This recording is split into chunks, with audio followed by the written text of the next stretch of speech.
Okay, the time is 4:33, and I'd like to call the March 2nd, 2021 study session, Independent School District 622 to order. The first item on our agenda is a WOLD presentation on North High School. So we're excited tonight to have Sal with us, one of our lead architects in the district doing our projects. We've really enjoyed working with Sal and her staff, and we're excited tonight.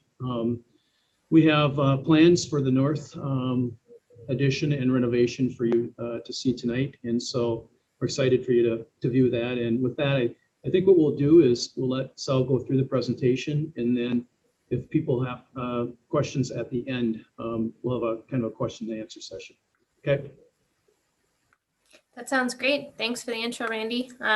Wonderful to see you all again. We're so excited to share what we've been up to in regards to the North High School project. Preview will be coming back for Tartan. We're thinking probably in May.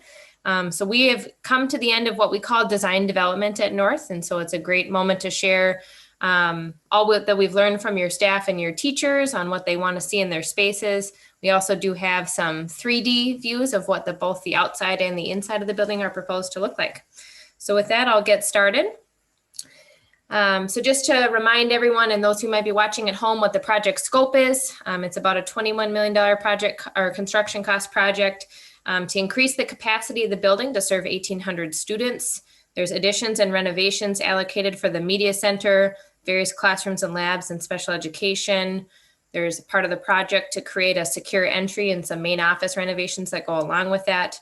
And then there's some maintenance work that's being paired along with the, I'm going to call them educational adequacy improvements, including replacement of the better part of one of the exterior materials. It's called EIFS. It's essentially a stucco finish that is come to the end of its life. So you'll see some exterior renderings for that.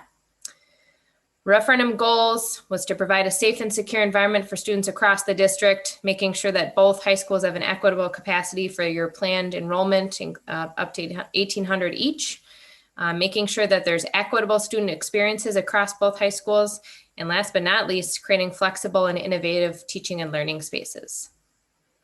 I'm not going to go through all of these, but as a part of the planning process, we gathered a core planning group for both North and Tartan. They actually started their meetings together. So we had a few kind of combined meetings to set vision and mission to make sure that there's equity and a holistic experience no matter where in the district somebody goes to school. But then we broke into separate groups to talk about the details of what it means for each building.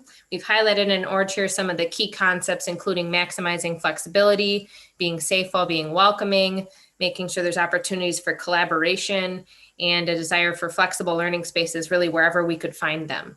As well as an improvement in natural daylighting. Talked about the role that the media center plays in the building and how this transformation can really help it be a learning commons and support a variety of functions and provide a variety of spaces for small group, large group, and individuals, and what types of hours that it might keep and what needs to be secured, when, et cetera. Talk about that the main entrance needs to be easy to find for visitors and follow the district standards for secure entries. And that there needs to be a variety of seating options for students. And then when we come to design criteria, so these are some of the rules of the design that the core planning group helped set for us. We talked about the media center needing to be accessible to students in the community outside of class times, to provide a variety of breakout spaces for independent study and learning. And that's important that those have visual connection for supervision, that all restrooms being either created or touched will be gender neutral as a district standard. College and Career Center being near the media center and visible to students, and that we should be thinking about any future expansion beyond this project. Talked about that flexible learning spaces need to have increased visibility for supervision and safety. And so you'll see in the floor plans coming up the design of the classroom additions, but we talked about classrooms directly near those flexible learning areas should have the opportunity to have a physical connection. So we reviewed, at the elementary schools, what decisions those core groups made, what decisions were made at the middle school level. And so the high schools could make decisions that once all of this work is done in the district, your students will have a holistic experience on what their classrooms to resource area interaction looks like. And that we need to make sure that the classrooms allow for flexible learning amongst multiple styles. Talked about making sure there's staff spaces distributed out through the building, And then some details, but really important details. So making sure that there were spaces for mental health, mindfulness, prayer, etc., as well as a parenting space for nursing mothers on your staff. And then some criteria about how SPED should be distributed throughout the building. So our cluster programs should be centrally located, while the core group had a strong desire to make sure resource rooms are distributed near general education classrooms. Here's an overview of the site. I'm sure many of you are very familiar with it, but just called out 11th Avenue, Highway 36, and we're the main entry to the building as well as the receiving. Here's a Google Earth view of that as well, just to familiarize people. So staff and visitor parking is currently on the east, student parking on the west, and then there's kind of a blend of student and staff parking to the south. And then just how the existing building lays out. So for those who might not be familiar, you actually enter this building on the second floor by the main office up here. And then there are portions of the building that are 3 stories. Also on this first floor are cafeteria, auditorium, music, and some classrooms. Then if you go down to first floor, there's language arts, world language, facts, gymnasiums, locker rooms, the forum room. And then last but not least, up on third floor is the science department, math and language arts. So that's the current layout. Here, we will zoom into each area, but here's the proposed layout at the end of the core planning group and all of the user groups work. So we've talked about it at our other updates, but we've spent the past several months meeting with the proposed users of these spaces to get the details right. Jen has been a huge help in that. She's sat in a lot of meetings with us in the past couple of months. So here's the main entry. So there's a small addition here to create a secure vestibule to meet your standards, and some rearrangement inside the main office to make those relationships make sense. There's renovation of the media center right here. And then here is the classroom addition. The core planning group weighed pretty heavily where to plug additional classrooms onto the building, and they felt that this was the most stitched into the academic heart of the building. So there's a 3-story classroom addition here. First and second floor are general classrooms, and then third floor are labs, so that stitches into the rest of the science department. Here's down on first floor, like I mentioned. So first floor is, again, additional classrooms and a flexible learning area. And then last but not least, up on third floor, 3 additional science labs with their own flexible learning area. We've also, created a flexible learning area on the east side of the third floor. We talked about how the media center can really serve for that for other floors, but that third floor was a little bit far for that. These are some pictures of the existing building, which we used as we developed our material and color palettes, as the building is not being completely renovated, but obviously some major spaces are being transformed. So I want to make sure what we propose is, I'm going to call it harmonious with what's there, but also sets a new standard for how you can keep updating the building going forward. So here's the atrium that many people talk about. This is what the existing media center looks like, a typical existing hallway, and then the commons. Just to jog memories, it's probably been a while since you've been in there. And then again, so this is what the existing materials are. I'm just going to flash to our proposed materials. So what we've done over the past about month is work with Kevin and a few members of his administrative team, Mike, Randy, and Jenna, to talk about what the new material palette should look like. So we've got a proposed paint palette here, so a field white paint and then a couple of accent colors. And one thing we worked really closely with them to try to strike is the balance between, like I said, respecting the previous color palette, acknowledging that it is a high school and that school spirit is important, but not going too over the top with the school spirit in the academic areas. And we also did draw on John Glenn for inspiration too, knowing that there's a pathway there. So in addition to those paint colors, there's a variety of wood accents to bring some warmth to the color palette. I was going to actually mention it when we were back on this photo, but there's actually a lot of angles in the architecture of North, whether it's in the ceiling elements, in the floor plan, in the walls, etc. And so we kind of built upon that in this proposed carpet. So it's got similar color tones to the paint, but brings some of those angles back in. And then we had some requests for intentional display of student work. So making sure that we know that there's going to be a lot of things want to be hung up and celebrated. Let's make a meaningful home for that. So we've got a variety of tack board areas. And then last but not least, some tiles for both in the bathrooms and protecting the walls, and some resilient flooring. So here's a zoomed in view of both the lower and main level classroom additions. You can see a little bit better here. So we've got a series of classrooms around a flexible learning area here per the core planning group's criteria. All of the classrooms, so these 4 right here that directly front onto that flex learning area, have an operable glass set of double barn doors so that they can physically break out. All classrooms have visibility via glass near their door. And then there's a small flex area here and a couple small group rooms. So whether a breakout conference room and then a space designed for prayer and mindfulness, presence of special education resource in all academic areas of the building. And then last but not least, some bathrooms. So this is what it looks like on both lower and main level. This is our final floor plan after user groups. This is one of those axon diagrams. So it's kind of like we peeled off the roof or the ceiling and we're looking down into it just to help explain some of the relationships. So we've got those classrooms around this flexible learning area. These are those sliding glass barn doors and these 4 classrooms that front onto that. I maybe should have mentioned on the last slide actually, but so the existing building ends right here on this dashed line. But there is another line that's shown better on this axon that says storm shelter line. So as a part of the building code last spring was adopted that new square footage in school facilities needs to comply with a certain part of the code. So that's a new change. It was not required in part of any, I don't think any of the other referendum projects to date because of the timing. But essentially we have to make sure that there's a space inside the building that can withstand the effects of an F5 tornado. So that's significant for wind speeds, roof uplift, things like that. So any glazing we propose has to have shutters on it so that a projectile can go through it in a tornado. So actually the storm shelter itself ends at this line right here. And then the existing building ends here. So that's been an engineering complexity we've had some fun dealing with. But so knowing that that's what the first and second floor plan looks like, I'm going to go through a few 3D views. In all of these, there is we call them a key plan in the bottom left corner. So it shows you the floor plan and then an arrow that tells you where you're standing. So we're standing basically right at the edge of the existing building. The 2 classrooms to our right are actually inside the existing building being renovated to face out to this flexible learning area. And then there's classrooms all around it. And here's this flexible learning area.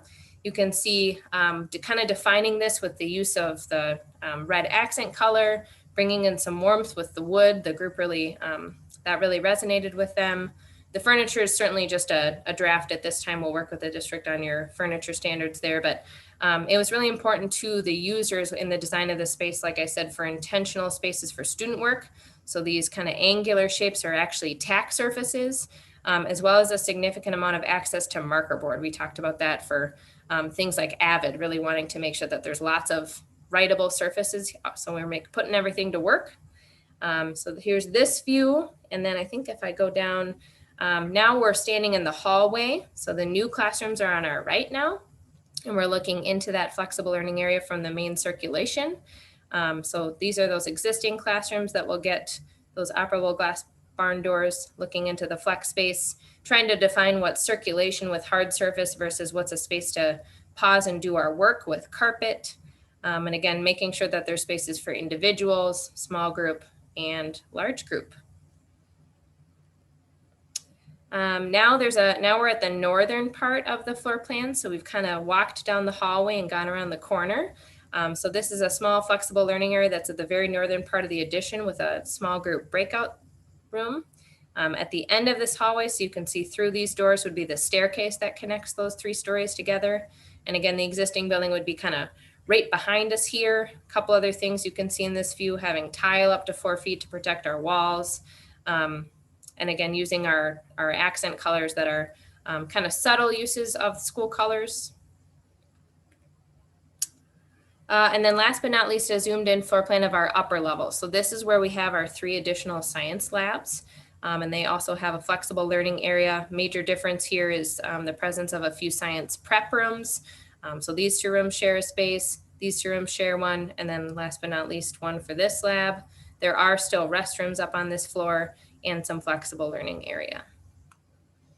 Same idea here. So the dashed white line is where the storm shelter extents would end, and the dashed black line is where the current existing building ends. And just an axon view to help explain that. Now we're going to move into the media center.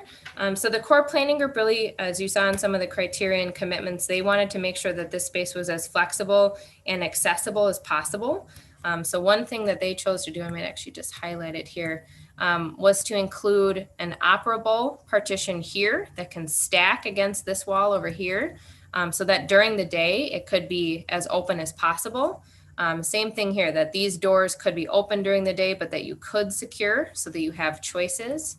And then rearranging the media center to better support the functions that the core planning group was looking for. So we've got a variety of small group and medium group breakout rooms here on the perimeter with lots of transparency into them for supervision. We've got a couple built-in counters for individual work and some computers for even community access. A large open area for both small and individual group work, as well as being able to do a big presentation here. So we've got a presentation wall in the south here, and we've worked with the users to make sure that the space can hold the meetings they've talked about. And then last but not least, making sure that we have space for the book collection. So the color definition makes it look like there's walls here, but it's actually intended to be very open. So we've got our media desk here. There are operable walls that can enclose this space, but the intent is that it's free flowing with the media center most of the day. You'll see that in the 3D views. There we go. So here's one of those axon diagrams of the media center explaining those relationships. So you can see our small group breakout spaces here and here with their transparency, our couple built-in individual work areas. Here's that centrally located media desk with good sightlines over all of the space, space for your book collection here. And then you can see the operable walls are shown in the open position here. So they're stacked up against the wall and free flowing. And then that large group presentation space. And then this is just showing what that space would look like in a large presentation or meeting arrangement, because that was important. So a couple 3D views of that. So we're kind of standing or walking out of the hallway in that area where the core planning group wanted to open up the media center. In the distance, we can see the media desk and the book collection behind that. We've got some of those same, I'm going to call them architectural features to define small and individual work zones, the wood ceilings to bring some warmth, some marker board surfaces, flex furniture. We've got a couple built-in counters for individual work. And then you can see one of those breakout rooms, highly transparent for good supervision. Now we've kind of stepped into the main area. The circulation desk would be right behind us. We were just over here. So here's the main hallway. Here's another one of those built-in counters with computers. And then this is that large group area. And I think last but not least, now we're basically sitting at the circulation desk looking at the large group zone. So it's set up in kind of a flex furniture, everybody working in small groups around their own arrangement. But if you wanted to have a meeting in here, there's a large presentation opportunity here, and then you could set up rows of chairs and fit about 140 people. And here's what that would look like. We're kind of sitting towards the back row, but. And the main entry. So there's a small addition here, both to accommodate the needs for a weather vestibule and then a secure vestibule, as well as to also make the entry a little bit more apparent to visitors when they approach the building. So what's in black here is new square footage. And then once it turns to gray, those are existing walls. So you walk in the weather vestibule, are permitted to the secure vestibule. There is a window and counter to interact, get checked in, and then doors to the school. There is also a door to the main office, and then there's some rearrangement in here.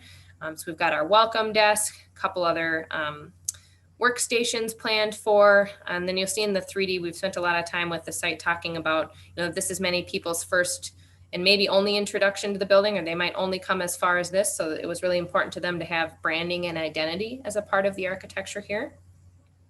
Here's just one of those axon diagrams, again, explaining. We had to do a little bit of rearrangement to create a couple AP spaces as a result of this. So this is a view, we're standing inside the secure vestibule, kind of at that window or counter. at that greeting or welcome station. So making sure that there's some branding here, going a little bit stronger with the school colors while still having some warmth and elegance. There was a lot of talk about elevating the experience for students. Now we've stepped inside the main office, so our business must have taken us inside the main office. The welcome desk is behind us. So we've got those couple workstations, calling attention to that work area with school colors and one of these linear strip lights, as well as a feature wall with that wood material and some signage. Just another view of that. So this is what students would see when they come into the main office from the door to the hallway. And then last but not least, we're sitting in a waiting chair. Our desks are on our left. You can see the door students would come in on our right here, and the vestibules in the distance.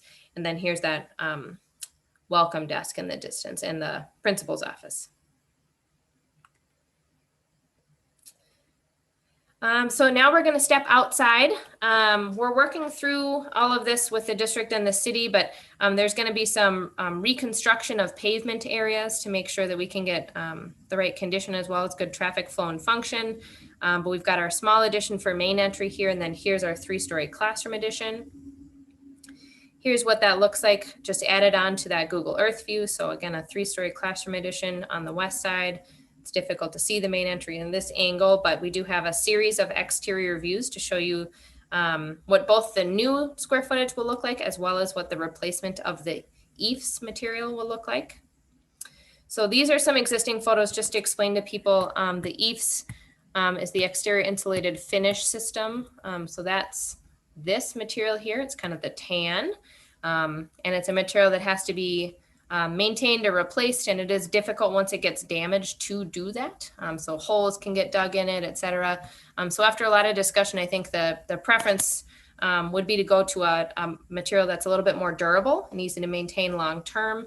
And I think that provides the opportunity to modernize the building quite a bit. So we're actually proposing for the most of that space to be replaced with metal panel. So, and then just to jog memories, this is what the existing main entrance and athletics entrance look like. So proposed materials, all of the existing brick is staying, but we are replacing the existing eaves with 2 different colors of metal panels, kind of a bone white that's got a subtle shimmer to it. We call that a mica, as well as some dark charcoal. And then we are matching the existing brick, as well as in select key areas, proposing a darker brick that would match this metal panel color. So here we call these bird's eye views. It's kind of an impossible view, but we're flying by. So just to orient you, the main entrance is right here. Here's your existing classroom area. This is the fly loft of your auditorium. So that's a big volume you're probably familiar with. And then way down here would be the classroom addition. So here's where that new square footage draws a lot of attention to the main entry. You'll see in a zoomed in view in a little bit, but adding a lot of glass here and making it a little bit taller than 1 story and using a different material to call attention to it. Taking advantage of that large mass of the auditorium fly loft for some branding. Exact lettering and locations kind of final or TBD, but we have reviewed this with the site. And then on the whole, replacing a lot of that eaves material with metal panel. But calling attention to there's some very special moments in the building's floor plan at staircases and a few other places you can see in the window pattern. So we're proposing featuring those with the dark brick and metal panel. So there's a series of them on the classroom, as well as at our connection space and on the back side. There we go, back side. So we've got another one of those special moments in the addition. So it's more tightly placed windows. And then there's one of those right here, which is at another one of those exit stairs.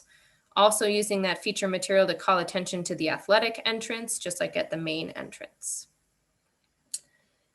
So we have a few views from down on the ground. So here we are standing looking at the main entry. So the only new square footage here is actually, this mass right here. But I think through that very small amount of square footage, as well as the recladding, it really makes it very apparent where the main entrance is, where right now it's kind of in a nook or a notch of the floor plan. And the replacement of that eaves, like I said, brings the opportunity to modernize the facade quite a bit. We made a note here that final logo still needs to be determined, but a placeholder for now. We'll step around the building, and then this is an existing photo just for comparison. Just getting a little bit closer as we walk up. You know, one thing that's kind of unique about the building right now is that the doors are at an angle to somebody approaching. So I'll highlight that down here. So you walk underneath the covered area and then the doors are at an angle, and by straightening out the floor plan a little bit, we think that that makes that approach slightly more contiguous. Or going to the back part of the building. So the media center is above the athletic entrance here. And again, trying to make that very apparent. It's already something that's happening. So formalizing that, including a little bit of signage, and again, calling attention to it with that special material. Another view of that. And then our classroom volume. So this right here is the existing outside corner of the building. So everything from there this way is the addition. So we are kind of honoring the placement and spacing of the windows that the existing building has along that northern facade, but introducing a little bit more of that dark material and playing on the volumetric nature of the building with some of these L-shaped masses. So having the white metal panel interact with the brick at an L. So these are the windows I mentioned that will have to have shutters on the inside due to the storm shelter code. But we're proposing doing metal panel between them to mimic the look of two-story glass. And I think, oh, I thought I had one more, but I guess that's it. So with that, maybe I'll cover just a little bit about schedule. Like I mentioned, we're at the end of design development. So we've completed the user group process. We've had a series of meetings with the site about what both the inside and the outside of the building look like and need to function like. And I guess with that, I'd take any comments or questions, or Mike, Randy, Jenna, anything from you all? You've been there every step of the way. I would just say, I think it's super exciting. I'm excited to kind of hear the board's reaction to this. I think the school looks amazing and looks like a wonderful update and hits on all the things that we promised in our referendum. But I'm curious to hear what board members think and their reactions. I agree with Jenna, and it's been a real transparent, open process, a lot of participation with staff. And I think the Wold team did an amazing job facilitating that. I know it's not always easy, so kudos to them for that. And I too think it's a great product at this point in time. So we're excited to hear what you have to say about it.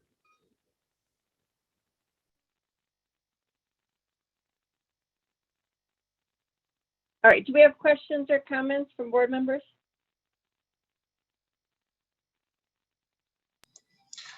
I have just an observation. Will there still be that? I didn't quite pay attention, I guess, during the presentation about the traffic flow, but all that congestion around the front entrance now with a bus drop off and a parents drop off and all that stuff and everything with that intersection right in front of the front entrance. Will that all be gone or guided in a different direction with the new building? We're working on that right now with the city. And again, there's not a lot of options here because it's such a small parcel. But yeah, I think we have a solution to separate some of this congestion. Now we are going to leave the buses, the regular school buses, on 7th. We did get approval from North St. Paul to do that. It just makes the most sense for safety, etc. And then we've changed the parent pickup. And I don't know, did you have that slide, Sally? That was in I think it got developed after this got submitted into the board packet. That's so in the west side of the building, right? The new parent pickup? No, actually, I think we've on the east side. It's going to be on the east side now. So it's going to be between the arena and the front of the building. I can go to the existing site plan, but. And then parent pickup is going to be on the west side. That's right, Mike, right? It's on the west side for parent pickup, correct? Yeah. Thank you, got it. Good question. Uh-oh. So Anything else? That has been one of our challenges, to be honest with you. And so I think we have a good solution, obviously a much better one than we do than we currently have. So, we will be meeting with the, with the city of North St. Paul here, and as part of our conditional use permit planning also. Will there be enough room to accommodate the students that have to go to the district center? Yes, yeah, Okay. that was one of the rationale for the addition, et cetera, and just breakout spaces, et cetera. So I know we're saying capacity is 1,800, but I know, if push came to shove, we can fit a few more kids into the building. So I could add to what Randy just, yeah, we are definitely looking at not having kids walking through the rain Yeah. and cold to the DEC anymore. we're still going to have to do that while we're staging the construction, but the goal is to take all student learning out of the DEC, at least on third floor. So there might be some separate programs that will be like downstairs. I know Next Step is using the printing facility now, et cetera. But as far as main student education, will all be moved to North High. I'll just throw in too, I like the little detail that some of the design elements mirror what's going on at John Glenn. I think that's a cool little touch for continuity. Yeah, I think that was a sales point there. Don't you think so, Sal? we combined some of Walt's color palette, proposed color palette, then with some of John Glenn's already accepted color palette, and it just it was widely received. Yeah, I think it's we've hit a really nice point of going it's not exactly the same thing, but I think the student experience will feel consistent between grades 6-12 then.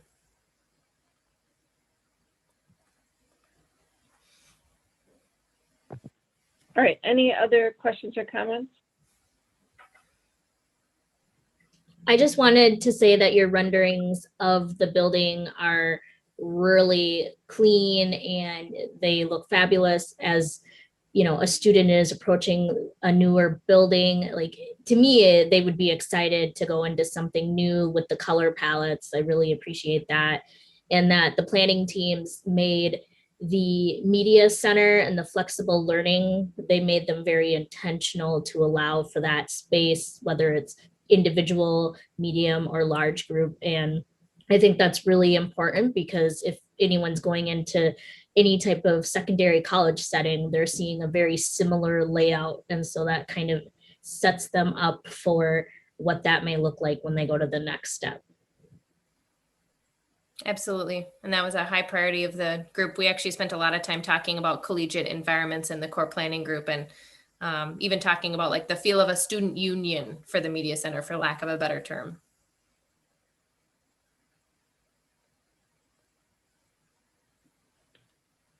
All right. I think this looks great. It's super exciting for North High.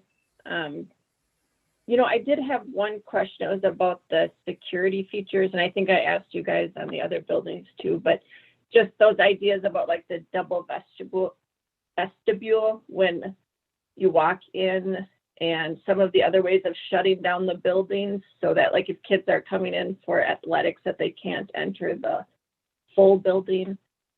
Those kinds of things that we have in the other buildings that are being updated. Sure. Let me bring up, I think an overall floor plan might be the best slide for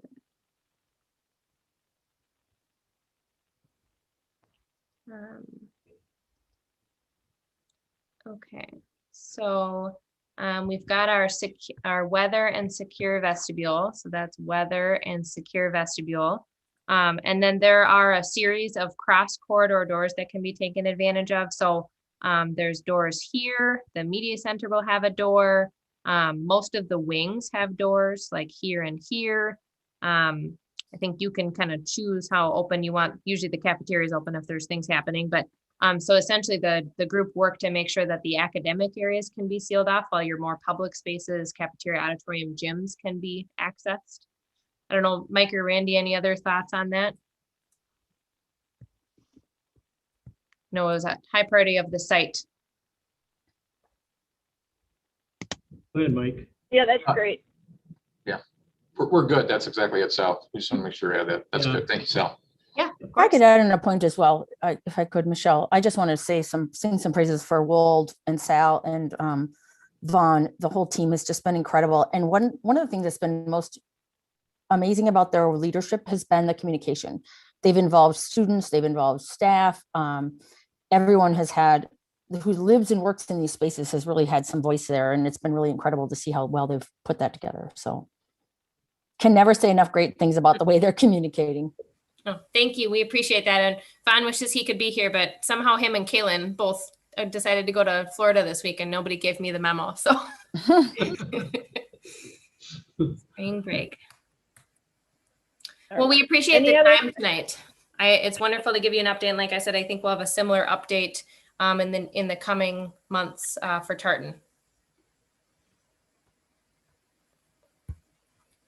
All right, thank you very much. Thanks to the whole team who worked on that. Wonderful. Well, have a great rest of your work study meeting. See you. Thanks, Sal. Thank you. Thanks, Jenna. All right. So next on our agenda, we have the capital budget and Randy. Okay, I'm going to share my screen here and hopefully here we'll be able to.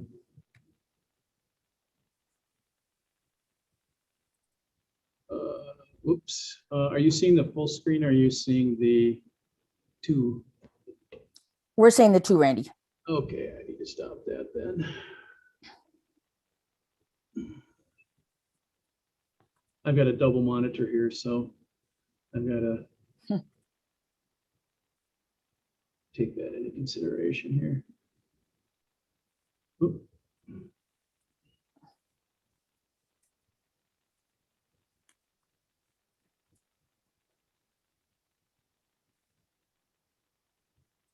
Oh boy. Somehow. Sorry.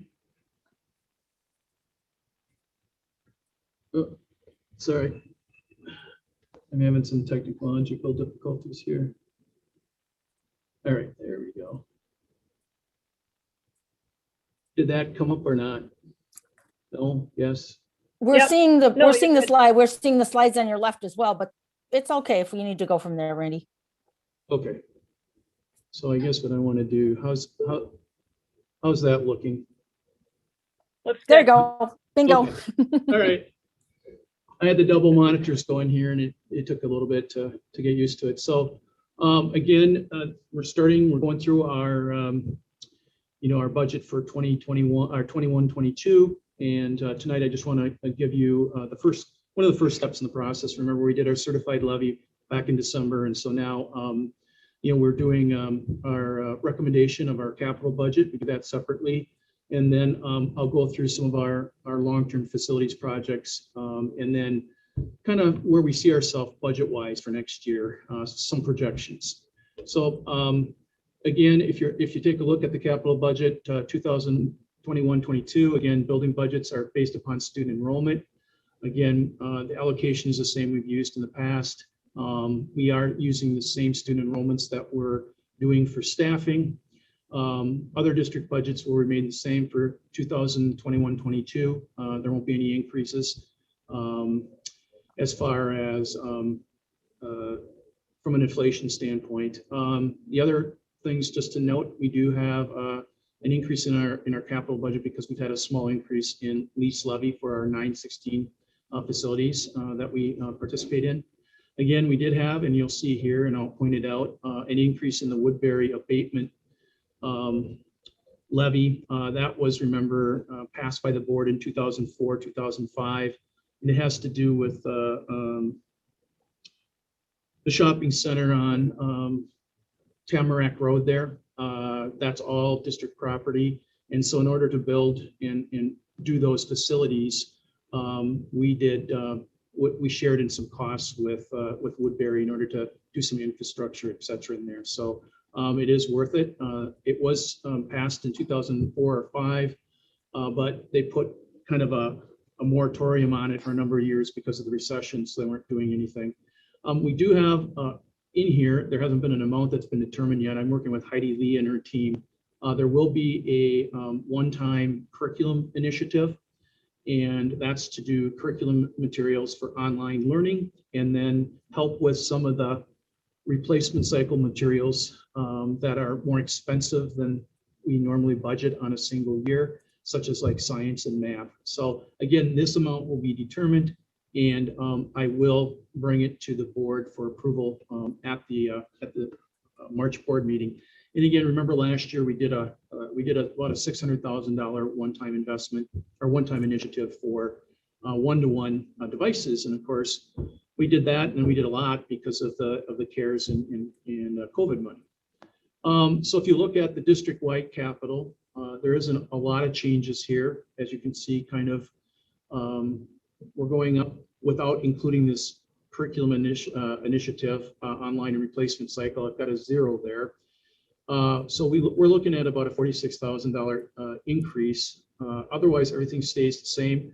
What ended up happening is operations and maintenance usually is budgeted $110,000 per year. They purchased some trucks about 4 years ago, and that lease has kind of been paid off. So they're going back now to their full $110,000 per year. But we will, like I said, show you what that online and replacement cycle for curriculum looks like, and it's probably going to be a few $100,000. So do be prepared for that. When we look at school sites, again, this is based upon enrollment, and you can kind of see how it compares from last year to this year. And again, the difference is only about $69. And so each building gets a certain amount of capital. Elementaries do get less, middle schools get more, and obviously high schools get more here too. So with that, for the school sites, we're looking at a minor increase here. Overall, I'll show you here kind of the leases and assessments for the operating capital piece of it. The big change here, we do have a little change for intermediate 916. Our debt service for their buildings is going to be about $609,000 next year. So it's up just a little bit. But again, last year it went up considerably because the new building's coming online. Again, looking at the Woodbury Lake Elmo Economic Development Assessment, we're seeing it go from $352,000 to about $526,000. And in all honesty, that is because of the costs of they're projecting costs to be significantly higher for next year. Now, if they don't spend all that, then of course we get a lower assessment last year. But we've got about I think 4 years left to go on this partnership with Woodbury on that development area on Tamarack Road. So it's soon going to be done with here, very, very soon. So without putting in the initiative for curriculum, you can kind of see then that right now we're looking at about $5.3 million in our capital budget for next year. And that's an overall increase right now of about $223,000. And that's driven by the Woodbury abatement and then operations getting back to their full allotment of capital because their loan has been paid off. And then, of course, when we add the curriculum to this piece, we could be seeing probably another $300,000 to $400,000 here. So this could go up by that amount. And like I said, I'm working with Heidi Lee and her team right now to come up with what that number is going to be. And they're going through the numbers, et cetera, and they'll have that soon for us. If you look at our long-term facilities maintenance projects, now what's happened with all the construction and renovation that we're doing because of the referendum, a lot of our long-term projects have been included in those projects. But we are doing a few small projects, and I'd just like to share those with you. The projects we're currently doing, we're doing roofing repair and replacement, and we have been doing that at Skyview and Weaver.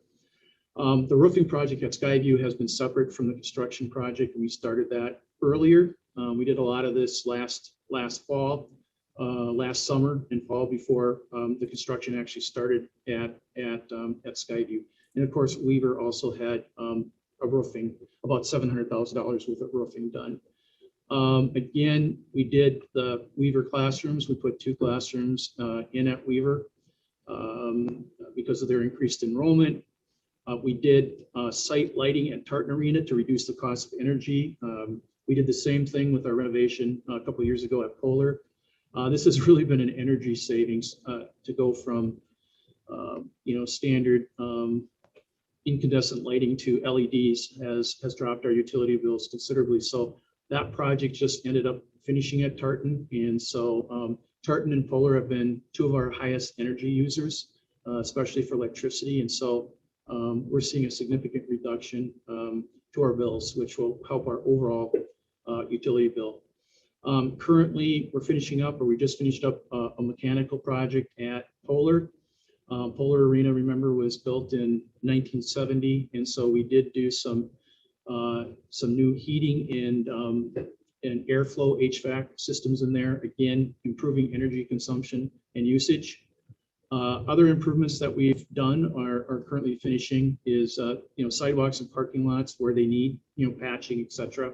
We've done a lot of painting around the district in buildings, especially like Cowron and Weaver, Beaver Lake, Gladstone, and we're looking at carpet replacement in Cowron, Weaver, and Beaver Lake, and we did replace about a half of those buildings, and we'll do the other half next year coming up. So looking at next year's LTMF projects, these are separate projects to the actual construction projects that are going on. Secure entrances and office spaces at Cowron, Weaver, and Gladstone. Those are going to be happening during the summer.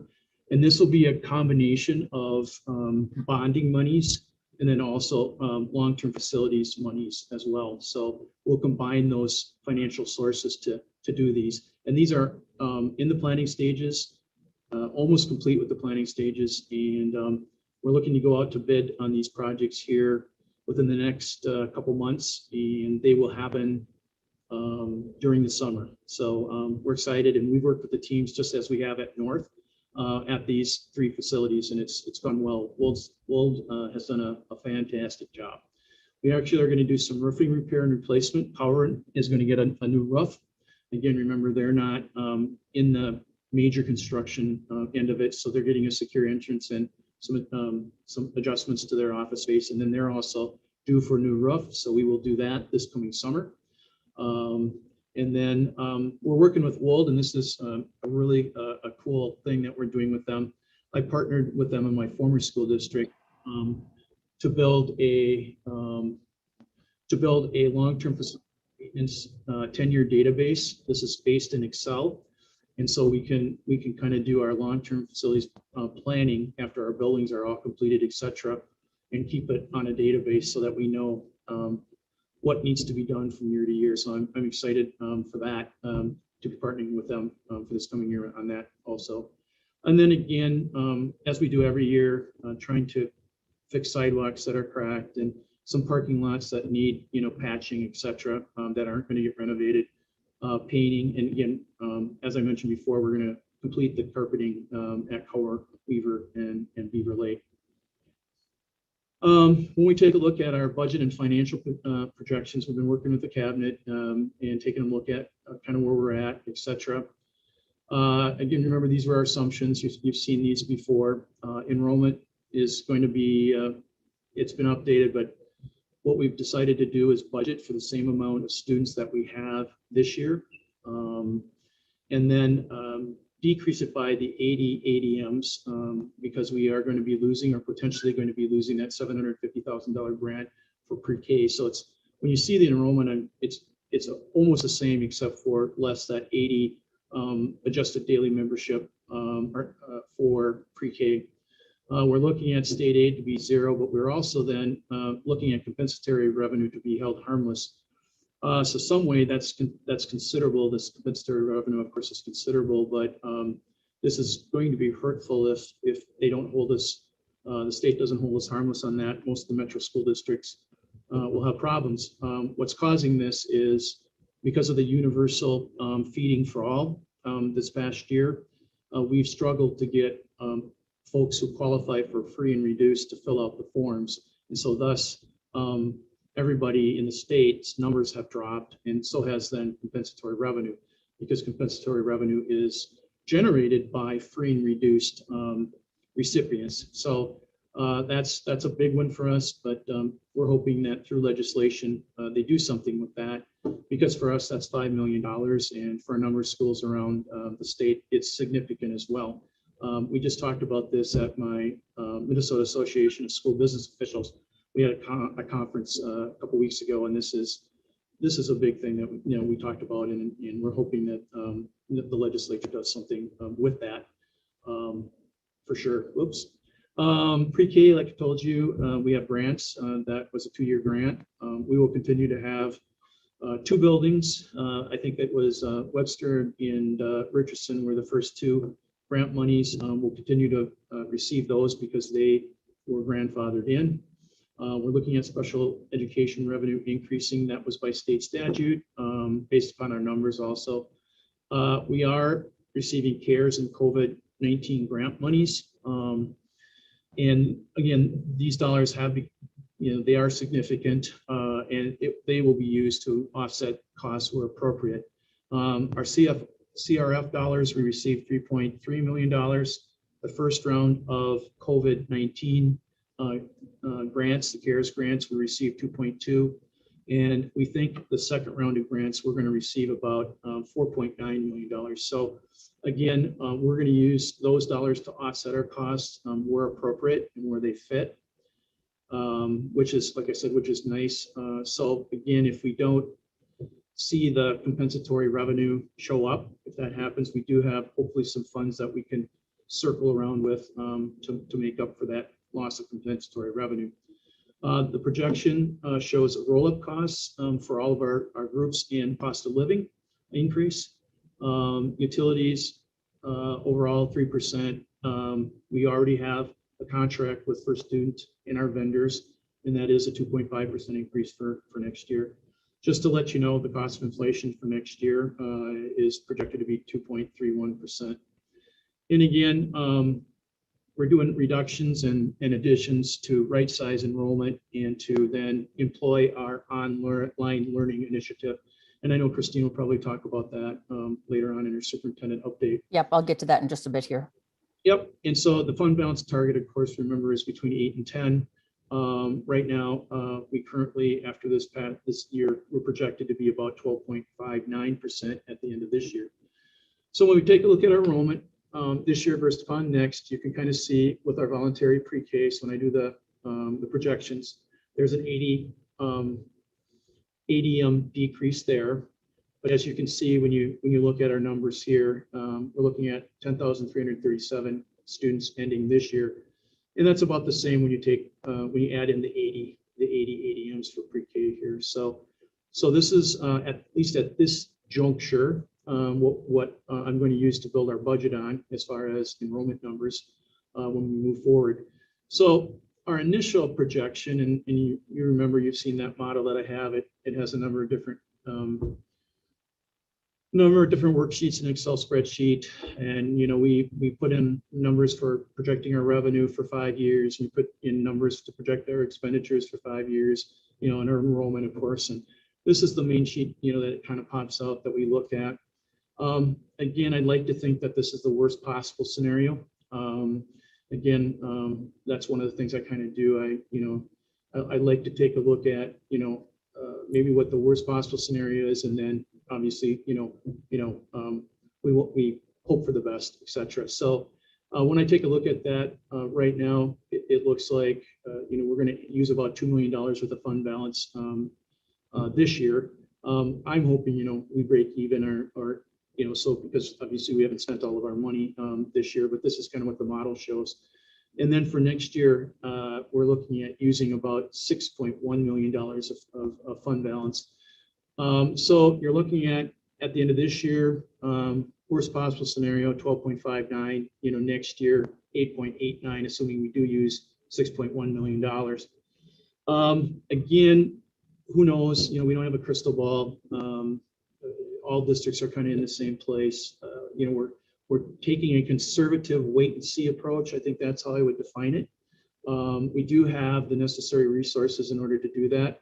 Unlike, let's say, a school district like South Washington, who's you know, only got about a 2% fund balance, and if you've seen in the paper, they're cutting $10 million for next year. So again, I definitely think you know, the wait and see what happens approach is good, assuming, you know, we've done a conservative budgeting approach here, and then we also have the necessary resources to do that. And if we need to then do a new path, we can do that for the 22-23 you know, school year. So if we need to make some major adjustments or, you know, make some adjustments, we can do that going into 22-23. Again, worst possible scenario, again, 10 million. But again, after this, we'll know what the state legislature is giving us. You know, we'll know what our enrollment is going to be. We're hoping, you know, some of our enrollment comes back, etc. So that's kind of where we're at this point in time. And with that, I guess I will answer any questions that you may have. If I could just make a quick statement, I like to take what Randy says and sum it up in a few words, because that's a lot of dense information. We've got a couple new board members. So something to understand is that our fund balance is basically like our savings account. And it's just like your home credit rating. You can have a really big drop in your own credit rating, your ability to borrow money. If you do not have decent savings, you don't have good credit history, and that happens to school districts as well as it does to homes and people. So our fund balance, what Randy's referring to is we spent some time really building it up so that we could be ready for a crisis if one comes. This pandemic is a crisis. If we knew that our enrollment was permanently had dropped as much as it has this year, we'd go, oh, we better cut a significant number of staff so that we can right size ourselves to better match with who we have enrolled in our district. The problem with this year is we don't know who's coming back. We don't know if this is a temporary glitch or if this is going to be long-term enrollment loss. And this is why this is a year we are going to dip into our fund balance, which we've worked hard to build up, and we have it in a very secure place right now. And we're really grateful that we do, because who knew a pandemic was going to hit this year? Next year, if it turns out that our enrollment really does stay at where it is right now, then we will right size and we will cut our staffing to be proportional to the number of staff that we have, students that we have. One of the dangers in education of cutting staff too quickly without planning ahead is that they're very hard to find again.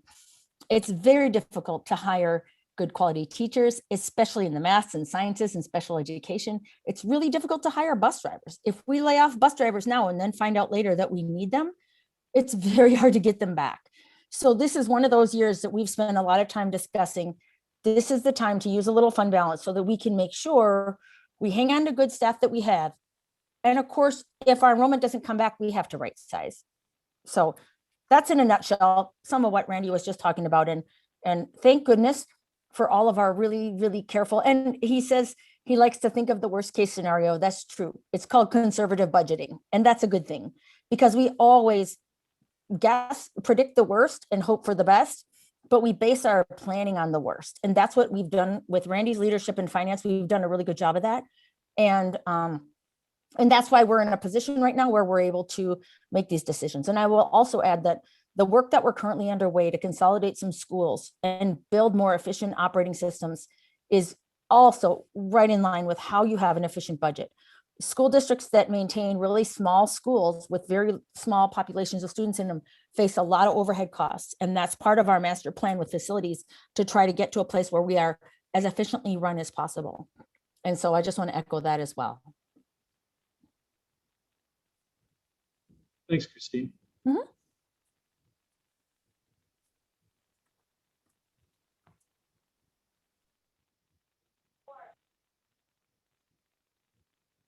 All right, any questions or comments from the board? So just so everyone knows that, you know, this is kind of a step in the planning process, and, you know, we'll have a few more work sessions and meetings, and the actual budget for 21-22 isn't approved till the June business meeting. So this just kind of gives you an initial take. The capital budget, though, will be approved at the March business meeting. All right. Thank you, Randy. Any questions, comments? Last chance. I guess it's enough to make us nervous, but we trust you. If I could add, you've also gotten, I would hope all board members are receiving Minnesota State High School League emails, or not Minnesota State High School League, Minnesota School Boards Association, MSBA. MSBA has sent out an email, I think just even today, saying, please remember to keep advocating at the legislature right now. There is some consideration being had right now for an early action. Typically our legislature, as you know, our legislature funds the state every 2 years. So they do a 2-year budget. And the budget, this is a funding year. So that means there's lots of bills being passed that have tails and finance attached to them in the state. But there is some consideration now that we just got this new state forecast out this past week, that indeed Minnesota has a surplus, which was not expected back in the fall, which was really good news, because we were really worried about a real deficit in our state funding. So that's been great. But there's some interest growing right now to try to get the legislature to pass some initial funding earlier than they normally do at the end of the legislative session, like right now in March. Get some funding passed for schools for summer programming and other kinds of things where folks need the money now. Because as you know, one of the problems we have in school districts is that our fiscal year runs July 1 to June 30th. And when the legislature doesn't wrap up their session until often mid-May or often early June, it leaves us kind of hanging, not knowing, how much are we going to get from the legislature? And that's one of the challenges with school funding in Minnesota. But there's a push to try to help bridge that gap, because everybody right now is facing some enrollment loss right now, significant enrollment loss. And by all means, what Randy mentioned, a loss in free and reduced registration from families, because it's been free all year. Why would you register? So if you have any questions, do call me and I'll walk you through it, because we do want to make sure we're reaching out to our legislature about that. Any of our elected officials.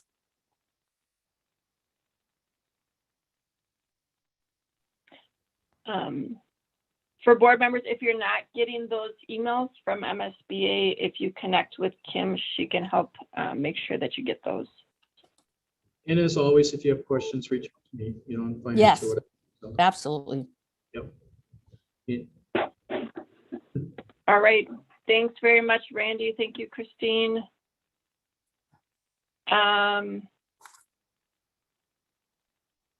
Next, we have Christine with secondary learning model update. Sure. And Josh, I don't know, I'm logged in on 2 computers. I apologize, everybody. I'm just trying to, if you see me looking one way or the other, I'm gonna turn off my mic and video on one and just go from the other, because it seems to be doing better.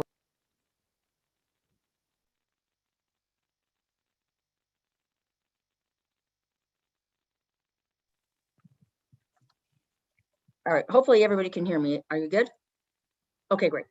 So I'm going to share my screen with you. We've got a couple things. Michelle had asked for an update on where we are with secondary transition planning. So I'm going to start with that topic first. Oops, let me get this so that I'm sharing my screen too. So secondary transition planning. I'm not going to go through every single item on this slide deck, because some of it you just saw last week. But I am going to go through, I wanted them in the slide deck for reference, partly because this is a public document and I want to always remind people of the considerations that we're making in this area. Okay, so I'll buzz through the first sets fairly quickly, although I do have some updated data on here, right? So one thing I always share with you is our current COVID data from the Minnesota Department of Health. And this is that data that talks about, this was that original guidance that came out from the state regarding rates per 10,000 people by county. So taking a look at where we're going as a county, these are the dashboards we always look at. And I have that link at the bottom of the slide for you as well, if you ever want to go on it yourself. We also have another dashboard that we look at that's actually unofficial, but it's put together by a professor at the University of Minnesota. And this just gives us, what they do is they put it in real time and where we think we're headed. And superintendents all over our state are checking this dashboard regularly. So you can see Ramsey County's really done a nice job of coming down. There's a little bit of a flattening happening here, but but we're hopeful that this is going to continue to trend downward. Washington County has also trended downward. And if you recall, these rates we're seeing right now are nothing like we were seeing in November and December. We were like at the 100, 150 mark. So that was pretty outrageous. So we're looking a lot better.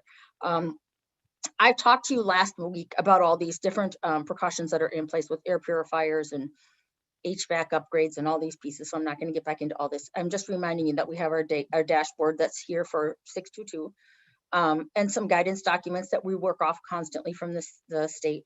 We also have a weekly call with the Commissioner of Education, a weekly call that happens every Thursday afternoon at 4 p.m. And that's where we often get a lot of the updates and guidance as well. This is our current timeline we've been operating under for the last getting kids back into school from the full distance learning where we at. As you know, elementary got back into school over a month ago and secondary is about to transition back to hybrid learning.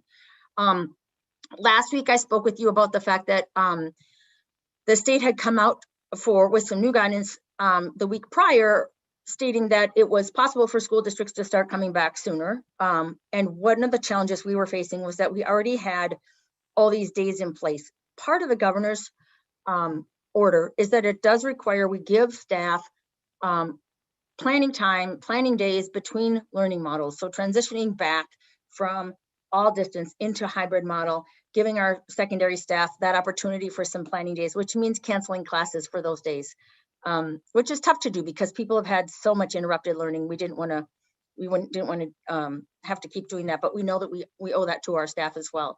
We also know that we had spring break. A couple of our dates, February 26th and March 5th, were both days that were already on the calendar for us with no school in place per our contract, normal contract. So as you know, next week is our spring break week for District 622. We're one of the early spring break groups. You may recall a year ago, we were the early spring break group ourselves and some of the East Metro districts. And it was really tricky because this is right when COVID was popping at last year at this time. And I was just thinking back to how that felt a year ago and where we were at, and we were having staff come back from travel and things like that. So this is where we're at. So of course, we're looking at when and how are we going to continue to increase our learning models. Before I do that, I know there was a question about some instructional model and aggregate student enrollment data, and I'm going to give you some more other stuff as well. Some of the pieces that we are looking at. These are the percentage of students who are choosing in-person learning right now, and these are the percent that are choosing online with the data that we have right now. As you know, our elementary data is based on kids already back in school. Middle and high school data is based on what parents have told us their plans are. I've also got some data at the request of our board, wanted to look at what does this look like by demographics. So I do have some of this information here as well. So elementary schools, it gives you, and I'll let board members take a look at this, but I'm gonna scroll to our secondary just because that's what we're kind of talking about right now. Hopefully I can get to a place where you can see all secondary at one time on the screen. Let me zoom in a little bit. I got to move my pictures of all of us over so I can get to it. Okay, so there's been this conversation about students that are choosing distance learning or to remain in distance learning. So hopefully I can scroll in a way that makes it readable to you.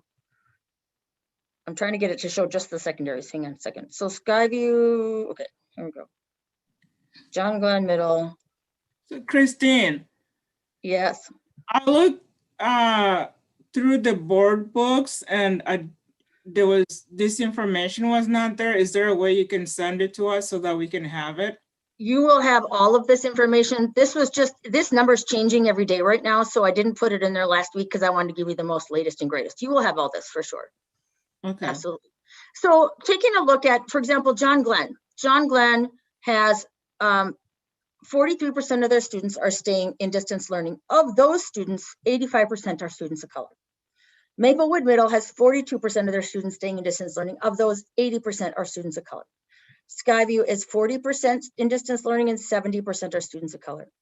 North High, 54% students staying in distance. Of those, 75% are students of color. And then Tartan High School is 54% students staying in distance learning and 68% of those are students of color. And yes, this is all of this is public record once I present here to you all, so you all have it and the public will have this as well. I wanted you to have the most current, that's why I put today's date on here, because I wanted you to have the most current numbers. But as you can see, the vast majority of our students are that are remaining in distance So learning. you do have demographic breakdowns though, because it could be that there could be 30% white parents that there are, I mean, yeah, you do have demographic breakdowns. That's what we have. Tartan High School, distance learning. 54% of those that are staying in distance learning, 68% are students of color. So with that, I gotta do my math, 22% are, or 32% are students who are white parents, right? So yes, that's exactly what this is showing you. No. What I'm saying, 68% are the people that said that they want to stay in whatever learning. Nope, that would be 54%. Yeah, So, but that does not equate to the students of color though. of the 54%. What you're saying is that 68% of this cohort of students, 54% of our students at Tartan that are staying in distance, 68% are students of color. If you want me to add the column for how many of those are white, it would just be the opposite that adds up to 100. But I can certainly add that if you need it. It would be nice to know the demographics. Okay, this does give you demographics. So if there's a different way you want to look at it, we can talk about that later. But this tells you of the students, how many students of color and what percent of students of color are staying in hybrid and what percent of students of color. So yes, I can present it to you in a different format if that makes it easier for you later. And if you can email it to me, that'll be great too. I think we should probably talk it through so I make sure you're getting it the way you want it, because this is the demographic data, but if you need it in a different format, then I'll talk to you about it afterwards, Charlotte. We can figure out what you're looking for. Okay. Yep. So I talked to you last time about what's been happening, and I did add in, I told you this verbally last time, but I put it in there, interventions for struggling learners, that 497 of those had been coming in during person and distance learning, even when we were in distance learning, have been coming in for some in-person services during that time. I want to talk a little bit about the vaccine rollout because it really does impact our decision and our planning. I told you last time that there's 3 different ways our staff can be vaccinated: through the state program, county program, which would be Ramsey or Washington County, and then also through private clinics. And what the only problem is we don't have a way of knowing. State does not tell us how many of our staff have been vaccinated or who's been vaccinated. That's personal data of the staff, so they can only tell us if they choose to. We've been trying to do surveys of our staff to figure out. Right now, we've gotten word from our own internal survey that 964 of our 1,700 staff have gotten vaccine, either their first dose or have their appointment for their first dose. We believe that number is actually quite a bit higher. The last few days have been really increasing, like dramatically increasing, which is fantastic for us. So we're seeing really great progress very recently. I will say this, our district was slower to access vaccines than others were. There were some, I think part of it might have been because we straddled 2 different counties, and so there was a little bit of a disconnect happening there, but we were able to fix that, and we're really getting some good vaccine appointments now, and they're coming fast and furious. I've had people tell me now they're getting 2 appointments from different vendors at the same time. So we're trying to figure out who's been vaccinated and who hasn't. But we're very much looking pretty good. We believe that most staff will have that first dose for sure before the end of March. We hope all staff will have at least their first dose before the end of March. So I want to talk a little bit about next steps. You already know that this week we don't have school March 3rd and 4th. Now this references back to the previous timeline. And March 5th, this was already an elementary conference and grading day. And then of course we have our spring break. Our secondary students returning to hybrid on March 15th. I put a couple of dates that are important in here because I want to kind of put these by you. This week, a lot is happening. We have a board work session. Tomorrow night, we have a COVID response team. Our hope is that actually we'd like to get a date out there to start talking about with the April return. I think given the progress that, I apologize. The progress that we have had right now with regard to vaccine in the last just week alone has really helped us a lot, I think, with our progress. So we've got staff coming in the buildings for professional development later this week. And so it's a good time for us to do a feedback loop with our staff. But we had a big meeting with our secondary principals and others, and we are looking tentatively at an April increasing our return. It wouldn't be a full return because we still have a bunch of students who are in distance learning at home, but it would be up to 4 days a week, which is what most districts are doing when they come back. We're hoping to look at a date of possibly April 5th. And that's kind of what we're floating out there. I didn't want to put that full in writing tonight because we are going to do some feedback loop with our staff in the next day or two. We have a regional support team meeting this Friday, and I think that'll be another place where we'll get some guidance. The last time we met with our regional support team a couple weeks ago, they were very clear with us. They did not see us in a place to be ready to go to full in person or bringing back all students who wish to come back in person at the same time. I do believe that with the rates dropping as they have, and with our vaccine rates going up as they have now finally been doing, I think they will probably get behind and support that. So that's kind of what we're looking at. Ideally, we hope to have a communication out to families this week, but we're going to go through these couple of layers of conversations first. So that's kind of what we're looking at right now. Increasing our in-person time for students to come in from 2 days a week to 4 days a week.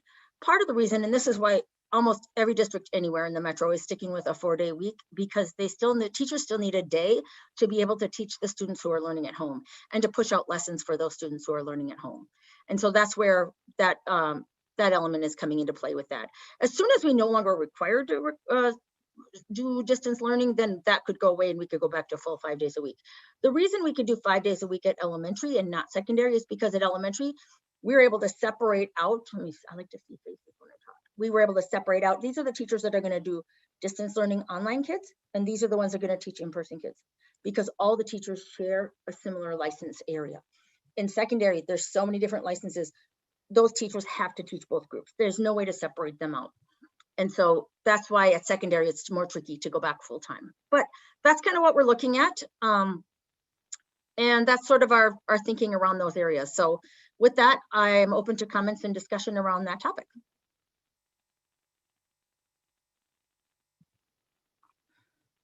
Charlotte, go ahead. So I remember the governor talked a few weeks ago about, the goal for opening all the schools. I think he gave a date. I remember it was early March, I think. But the second part of this question, it sounds like you're maybe listening to the staff that are in our school district, which is good.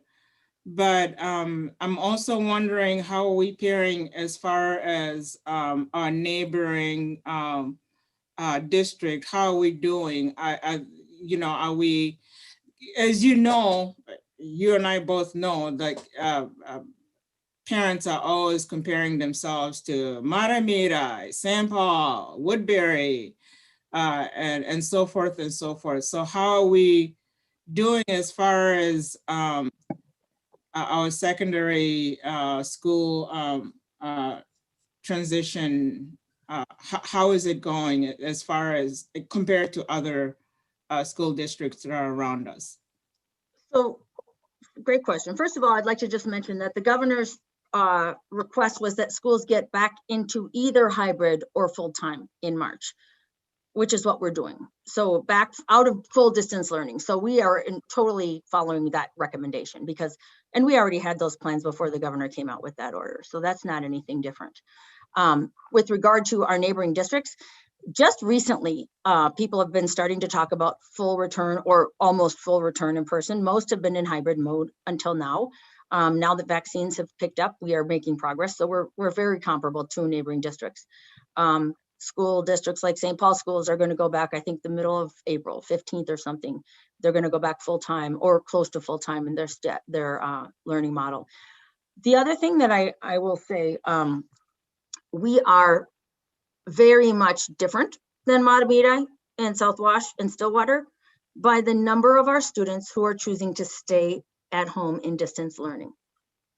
So it's harder for us to be compared in the same regard because we don't have the same number of students who are choosing to go back to school. We have many, the governor says we still have to provide distance learning to kids at home.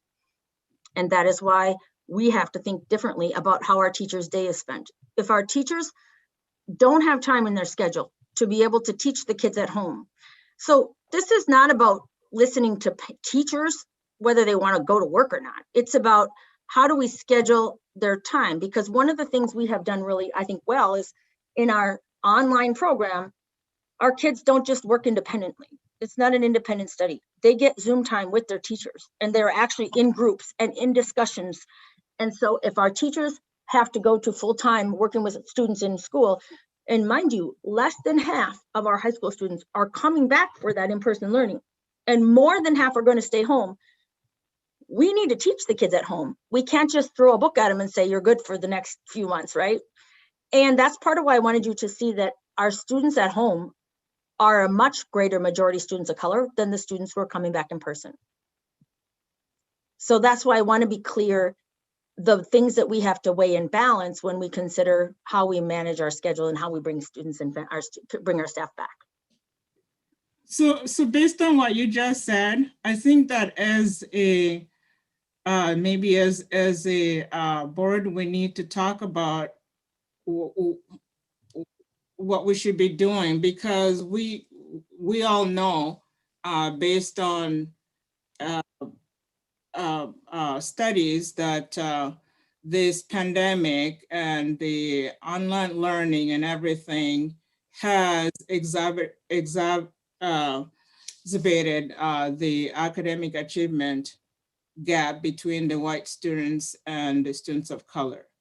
So based on what you're saying is that there's no problem, right? Is what you're saying? Oh my goodness, absolutely not. I'm not saying there's no problem. I'm not even talking about achievement. I'm talking about the schedule right here. The concern is what I'm talking about in the context of the online learning, and that it does not work for all the students of color. And I think what you have been telling us is that, yes, it's working, and that's what the parents, that's what they want. I think that's what you're saying, right? No, I'm not saying the program is perfect by any means.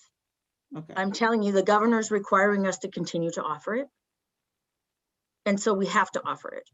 The concern is when we offer it, are we going to reduce all the contact that teachers currently have with those students at home? Or are we going to create time in that teacher's day to connect with those kids at home? Because there are so many that are staying home. And a lot of it has to do with various reasons. There's a disproportionate impact on COVID on families and communities of color. We have a lot of families that are saying, I'm not sending my child back until they get vaccinated. And children are not vaccinated yet. Our data is not hugely different than many other districts that are high diversity.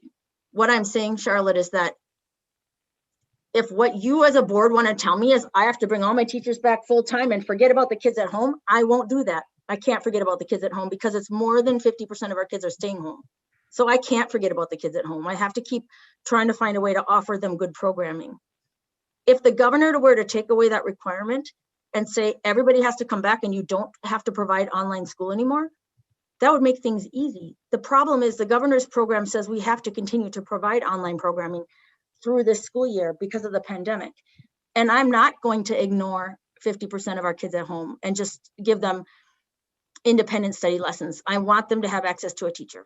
And that's the thing I'm fighting for here. I'm telling you that, no, I'm not saying it's perfect, but I am saying that if we decide we're going to say our teachers spend 5 days a week, all day in class with students in person, and 55% of the kids are still staying home, and of those, that group at home, let's say we've got 2,000 kids staying home, and the vast majority of those are kids of color.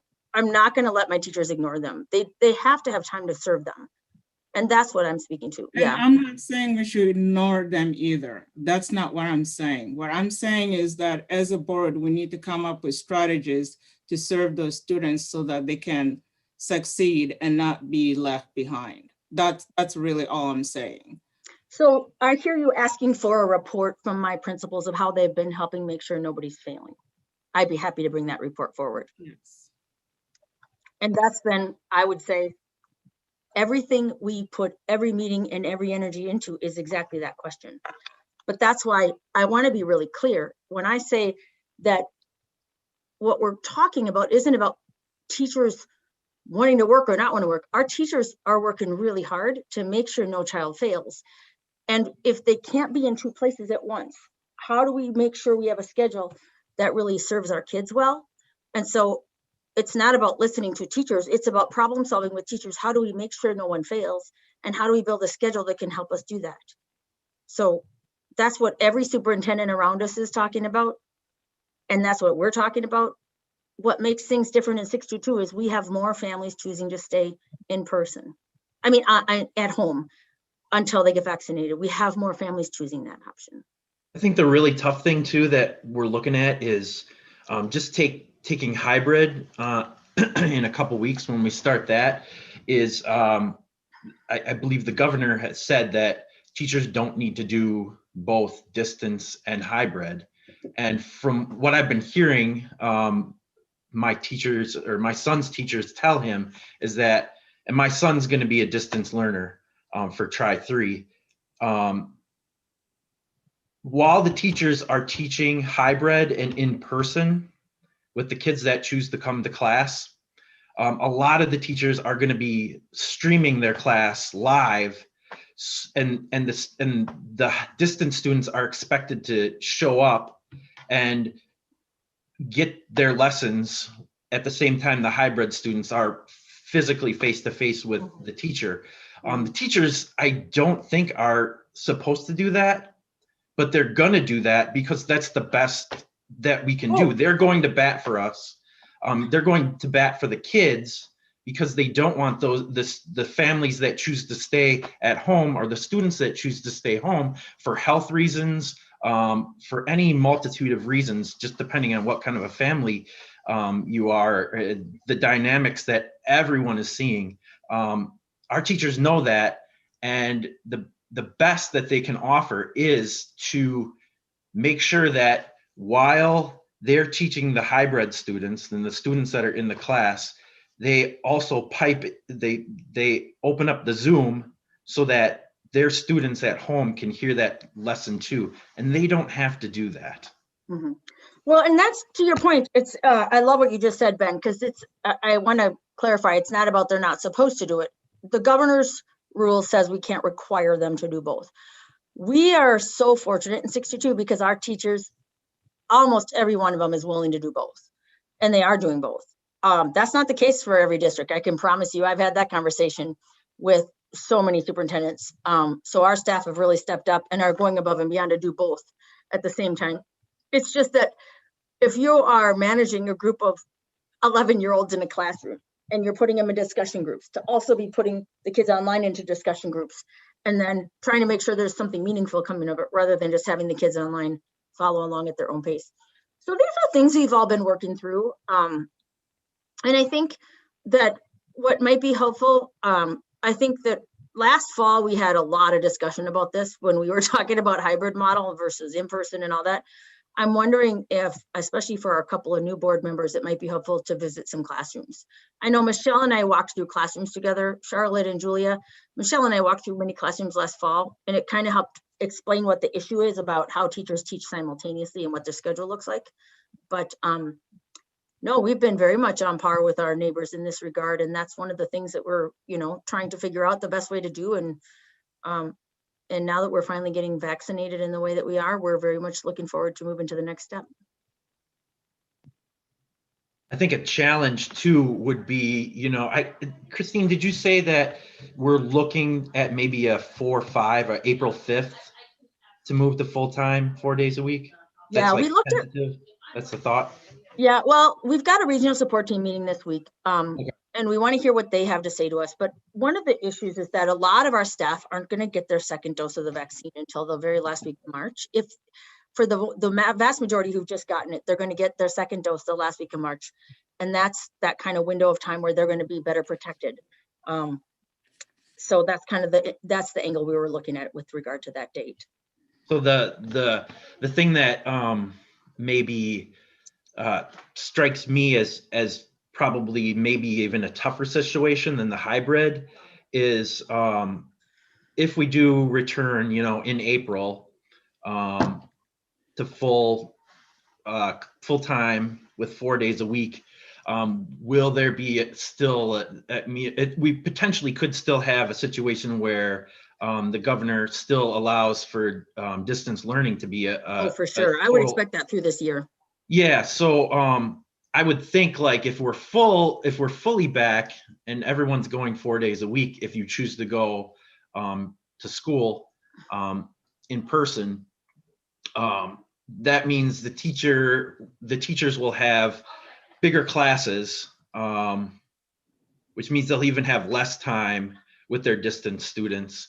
I can see the hybrid being a lot more feasible because with both distance and hybrid, because you have smaller class sizes, right?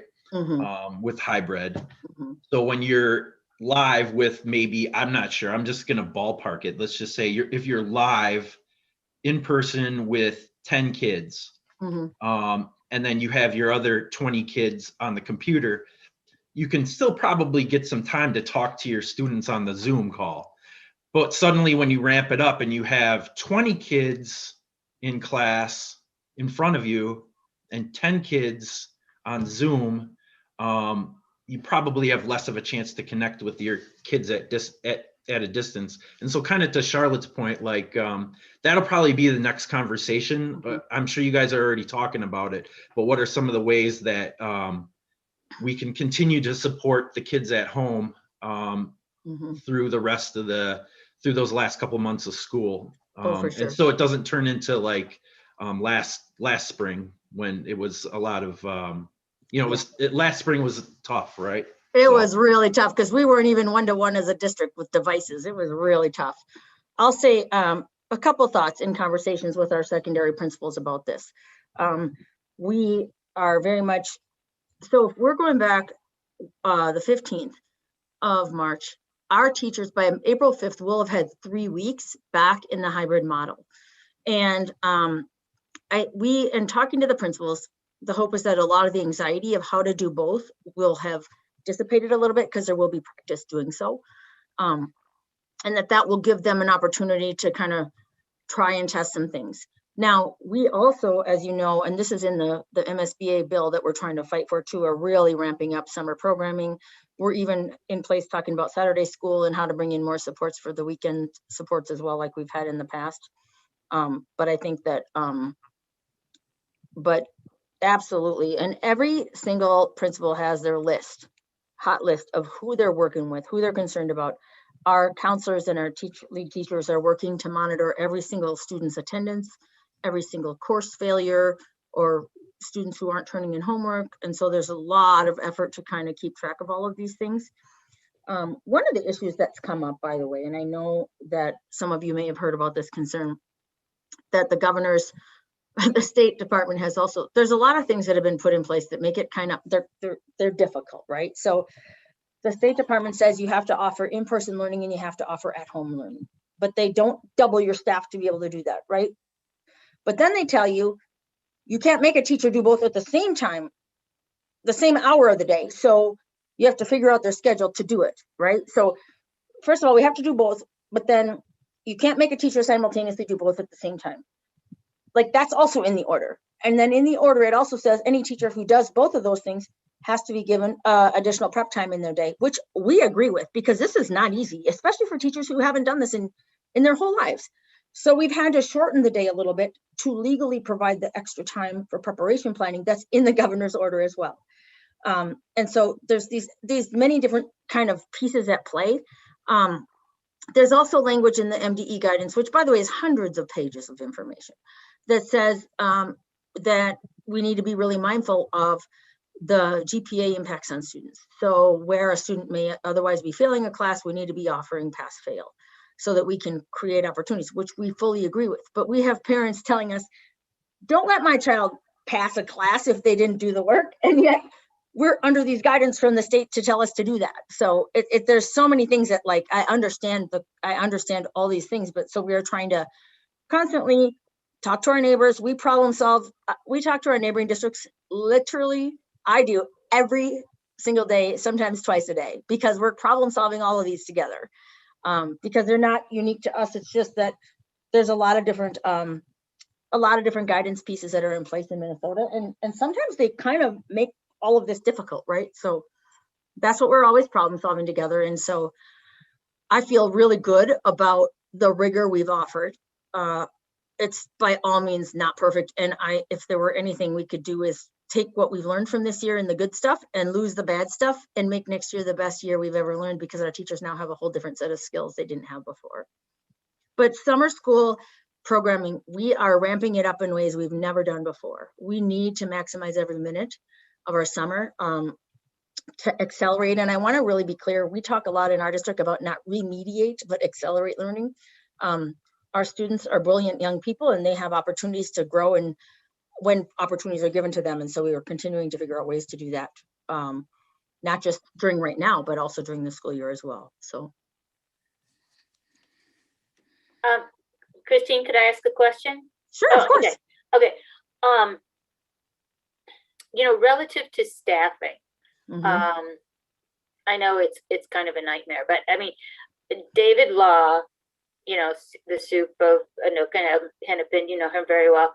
I mean, he testified that he needs these, what do you call, short call substitutes, or he wouldn't have bodies in classrooms, you know, because they're back full in person. And so are you in favor of that short call substitute thing? In other words, they're trying to, what? I know what he's trying to do. You know, make a waiver so that, you know, people don't have to be a fully licensed teacher. You know. I can explain that. Sure. Yeah, Nancy, great point. And it is a great point. And I do talk to David all the time, talk to him today. I'm in meetings with him a lot. Yeah. And so, yes, and he did testify to this issue that's really, really brilliant, actually. So one of the issues he's speaking about right now, there's a couple reasons why we're short of substitutes. First of all, we had all districts in the state, we had a substitute teacher shortage before the pandemic. That's nothing new. We all had a substitute teacher shortage before the pandemic. But then now some of the issues we're dealing with, like right now today, and this is why he testified, and I talked to him about this, why he testified that this should be in the right now bill, not the later bill, because there's certain requirements. So if you want to become a short call substitute, we all hire short call substitutes. That means a substitute who's in a classroom for 15 days or less. If somebody's going to be a substitute in a classroom more than 15 days, they need to be licensed in the content area that they are substituting for. So if it's a math teacher, if it's a science teacher, if it's, you know, chemistry teacher, math teacher, whatever, they have to be licensed in the area. Short call subs, which are for a day or two, up to 3 weeks, can serve in that role without being licensed in the content area. And for most substitutes, it's a one-day job, right? Here's a couple things that are affecting us right now.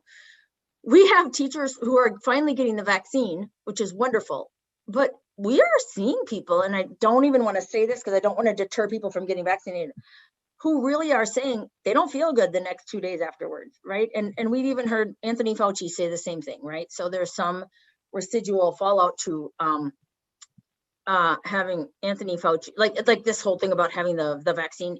There are some ill effects afterwards. And all across the metro, we had a conversation about this last week, that there are teachers who don't feel good and then they call in sick the next day. And so we want our staff to get vaccinated, but then we're also dealing with a substitute shortage as they are getting vaccinated, usually for a day or two.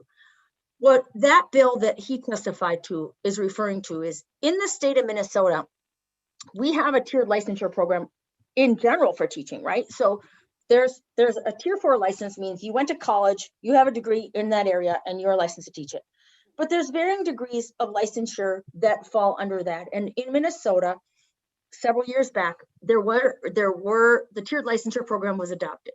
And that allowed for people who maybe have some alternative pathways into education to get temporary licensures, understanding that they have to get that degree within a certain amount of time, but that would allow them to teach earlier.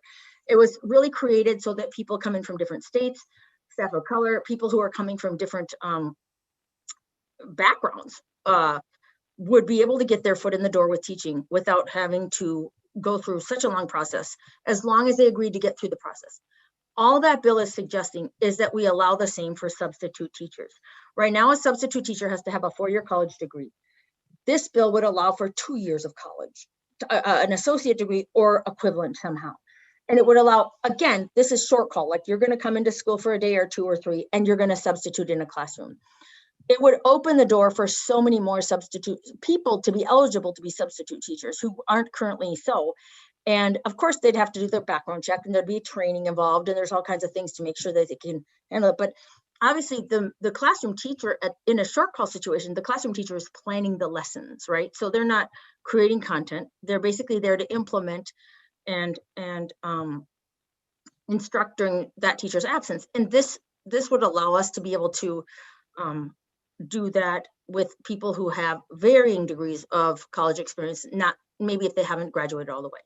And I would think about, like, those of you in higher ed, Michelle and Charlotte, you both work in higher ed. I'm sure you can think of some people who are not quite graduated, but would be really great to be able to pick up a sub job for a day or 2 or 3, because you know, there are people who are really probably would be great with kids and would be able to do that. I mean, in a short call situation, of course.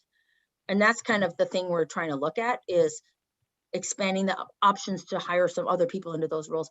We have paraprofessionals, for example, who are great with our kids, but they can't be a short call sub for us unless they have 4 years of college. But we have paraprofessionals who have 2 years of college or 3 years of college or 3.5 years of college who already know the students in the class, but they can't be a short call sub for us because they haven't finished the 4-year degree. And this is about opening those doors so that we could get better, more options in place for that. So that's what that's about. Yeah, no, I understand. And it's controversial because, you know, you made a good case for doing that. You know, the other side of another way to look at that is teachers who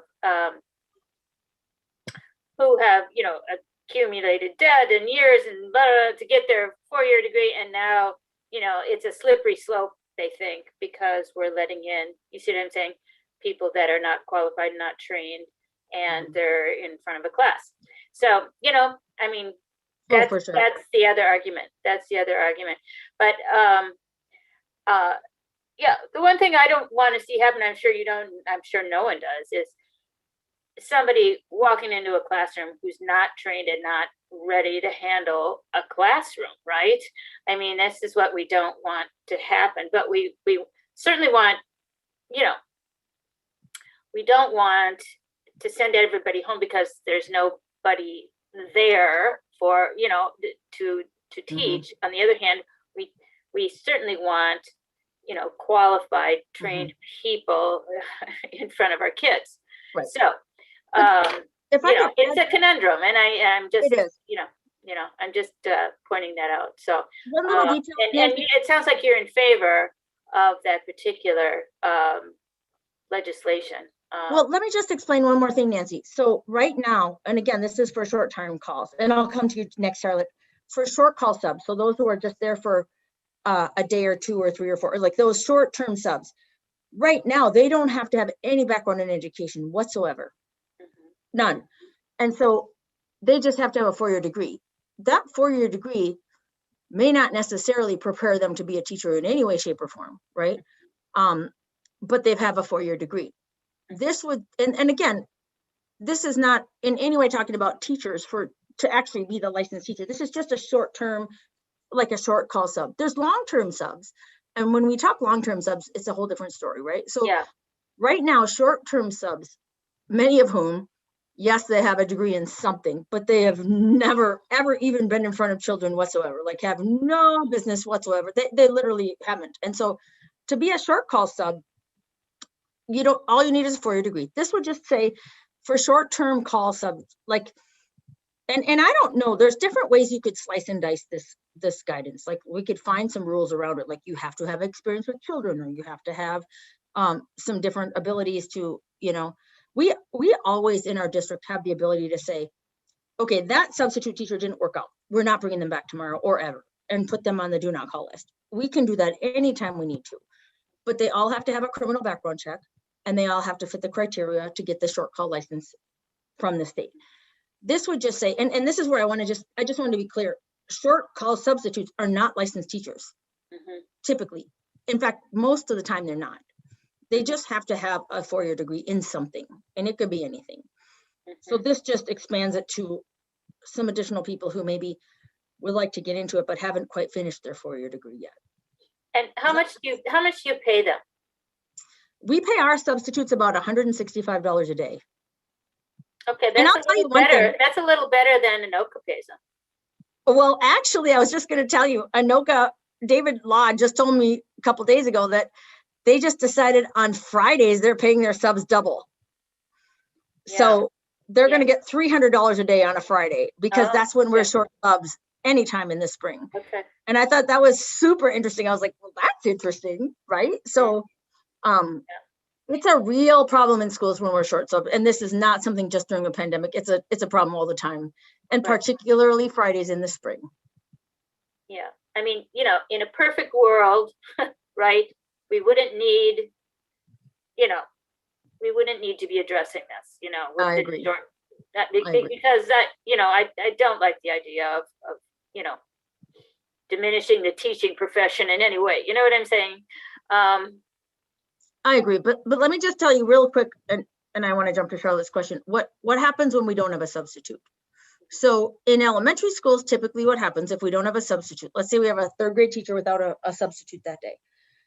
The other 3rd grade teachers divide up that class and take half the class into their rooms for the day. So if I'm a 3rd grade teacher, instead of having 26 kids in a class, you know, I could have 42 or something for the day.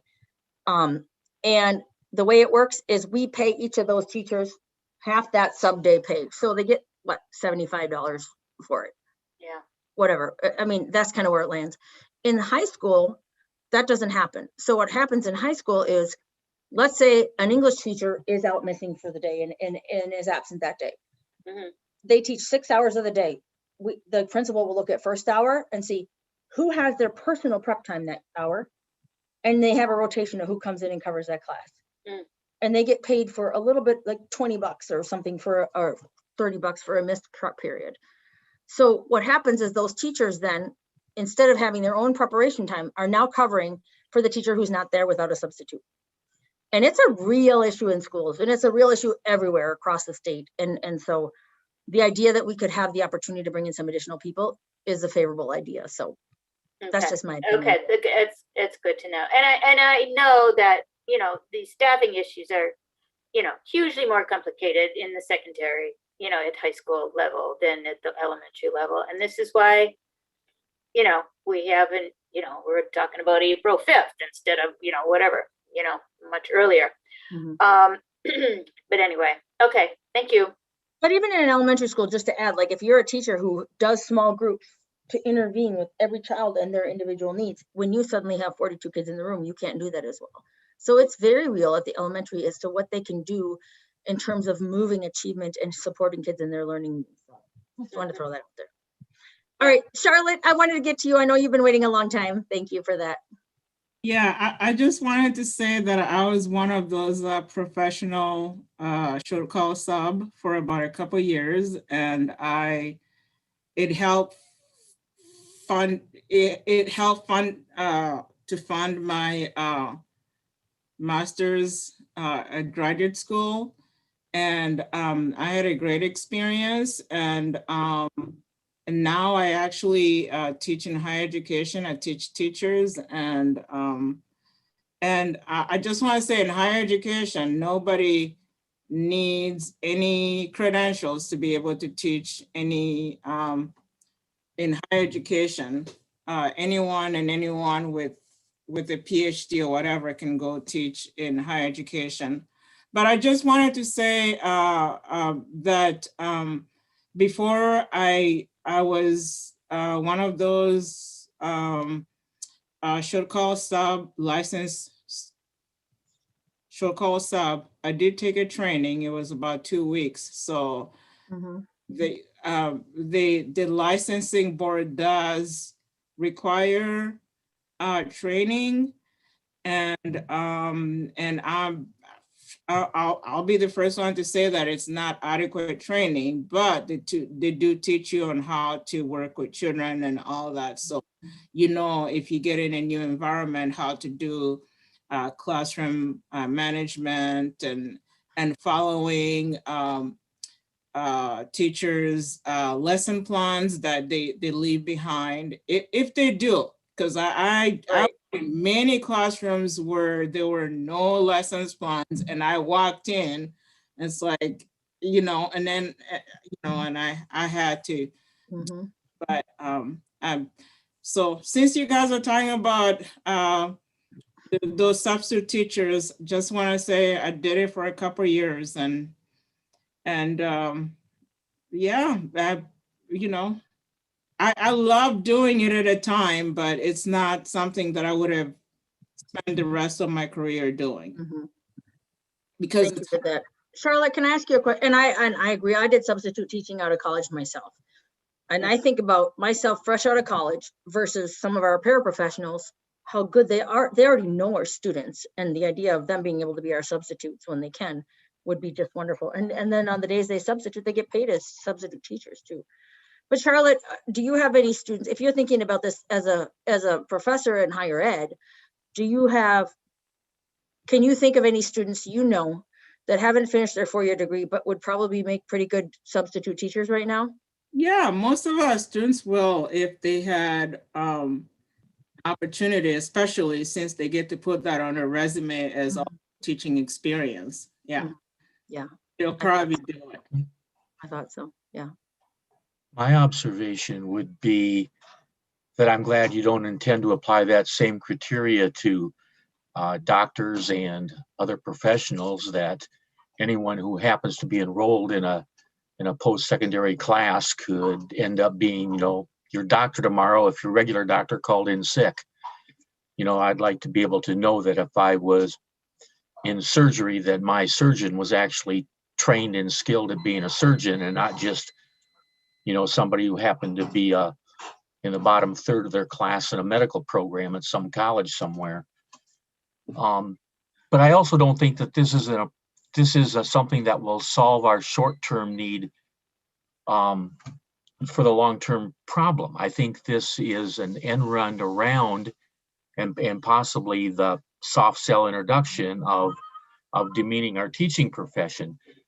If it takes a couple of weeks, somebody has to apply, they want to be a substitute teacher, they got to go through a couple of weeks of training, and then they've got to have the time be available, either be through a substitute employer program where a school district contracts with someone who supplies substitute teachers, or be interviewed and have background checks and everything by the school district they're going to substitute teach in. That's not something that's going to solve our need for substitute teachers because of COVID during the next 4 weeks. That's really guising a short-term answer to a long-term problem. And I think there's a reason, although a lot of people don't agree with it, and I find it kind of frustrating myself sometimes.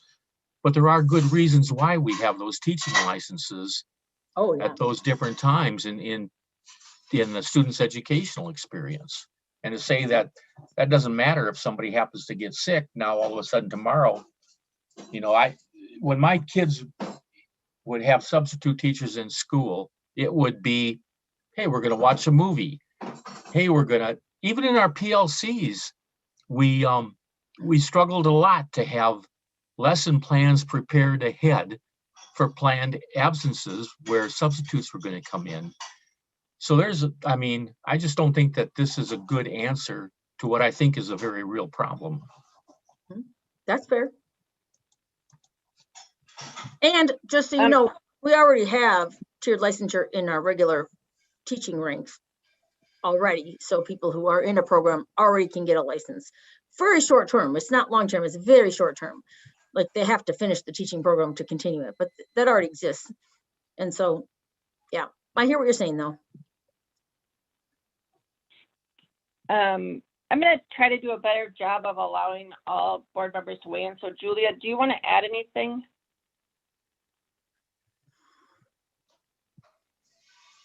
If not, that's fine. Yeah, you're okay. Okay, I do want to go back to the learning model conversation though. Because there are questions that community members are asking me, and I think, you know, we might all benefit from a better understanding of our district's position.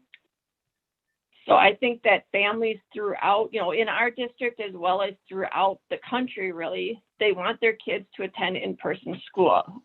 Hybrid is not as good of an option, right?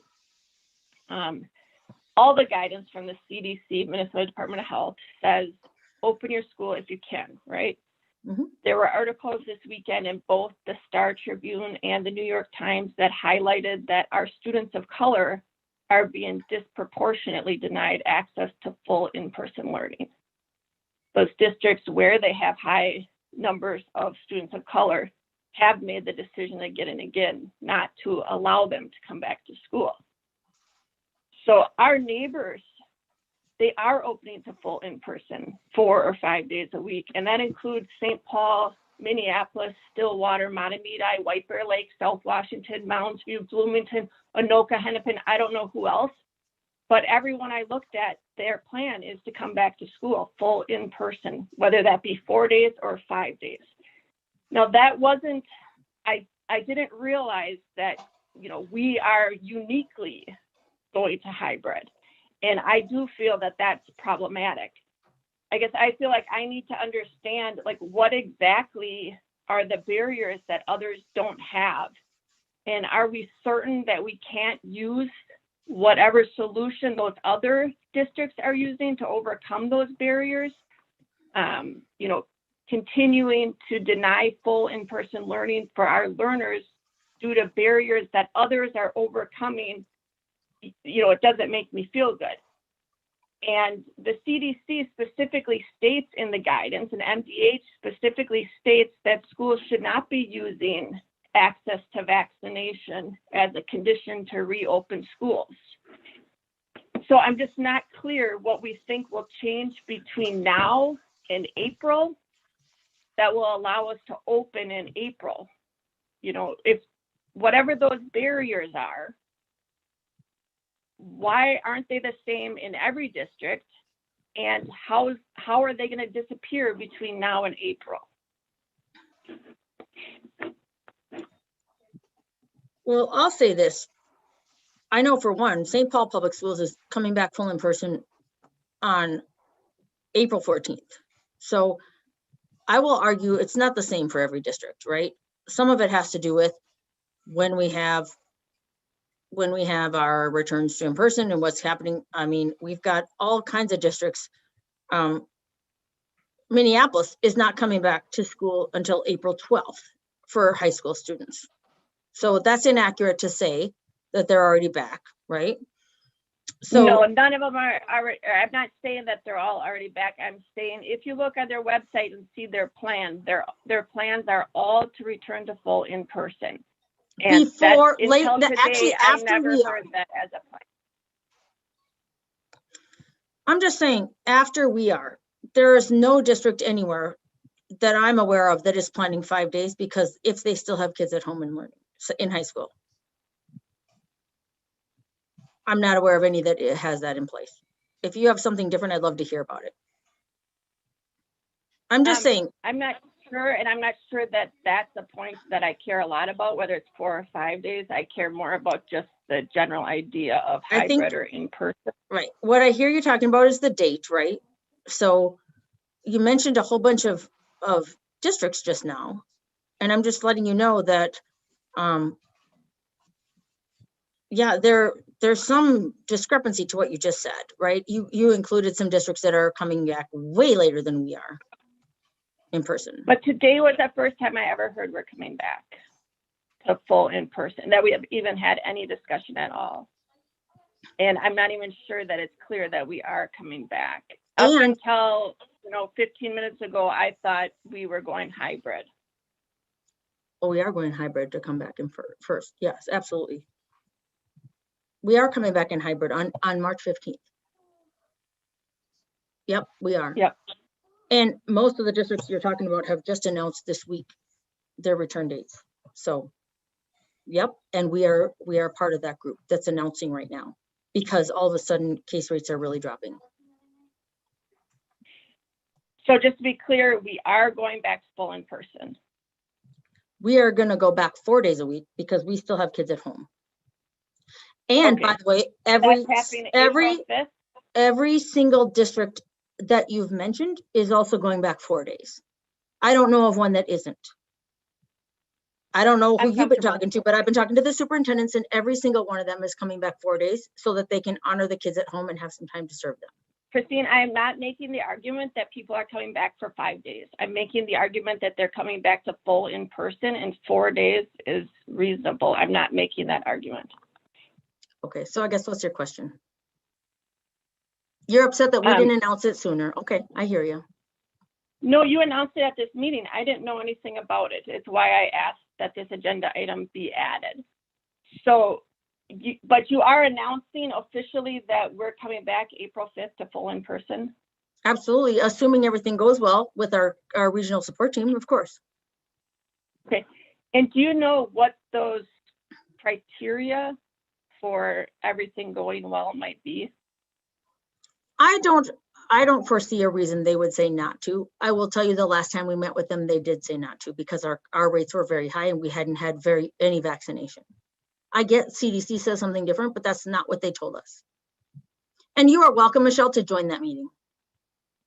I will send you an invite. Okay, thanks.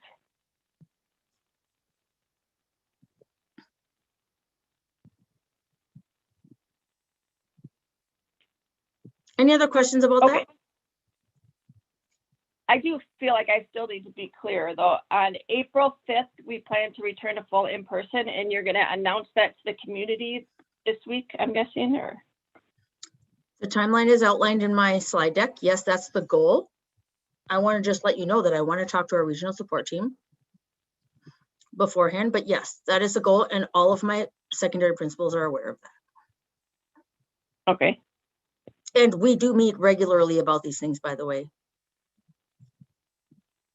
Who meets regularly? The secondary principals and I meet to problem solve every issue we have with hybrid, distance learning, students achieving, attendance issues, and all of that as well. Okay.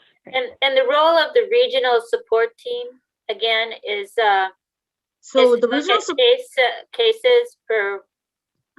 So the guidance from the state is that whenever we make a change in learning model, we're supposed to do so with the approval of our regional support team. Okay. The regional support team includes a representative of Minnesota Department of Education, Minnesota Department of Health, and our local county health. So in our case, that's Ramsey Health and Washington Health.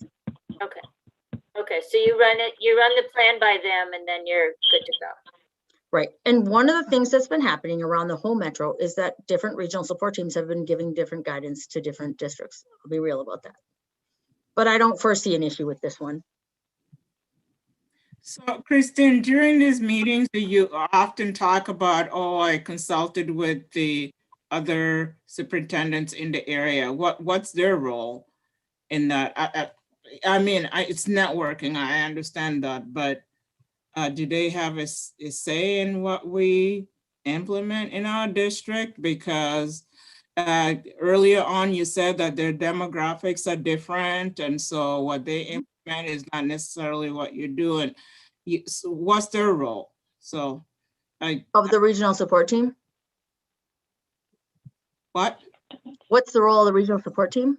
No, the other superintendents. Every one of them has to have a meeting with the regional support team, but regional support teams are a little bit different depending on which county you're in. Those who are in our counties have the same exact regional support team. It's the same people. What I'm saying, Charlotte, in this meeting, you often refer to, oh, I talked to so-and-so superintendent, so-and-so superintendent, so-and-so superintendent, and we're in agreement. And I just want to know how do they fit in this whole decision-making? They're advisory.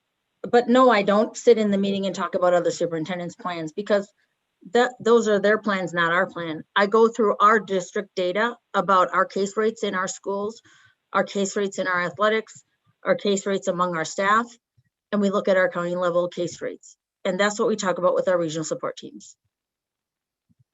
So that's what we talk about, is the data. We don't talk about other districts. I'm gonna toss it out there just to think about. As I look back over the last couple months, we've got kindergarten and through second grade back to school. We've got third through fifth grade back to school. We're going to get hybrid rolling here in a couple weeks.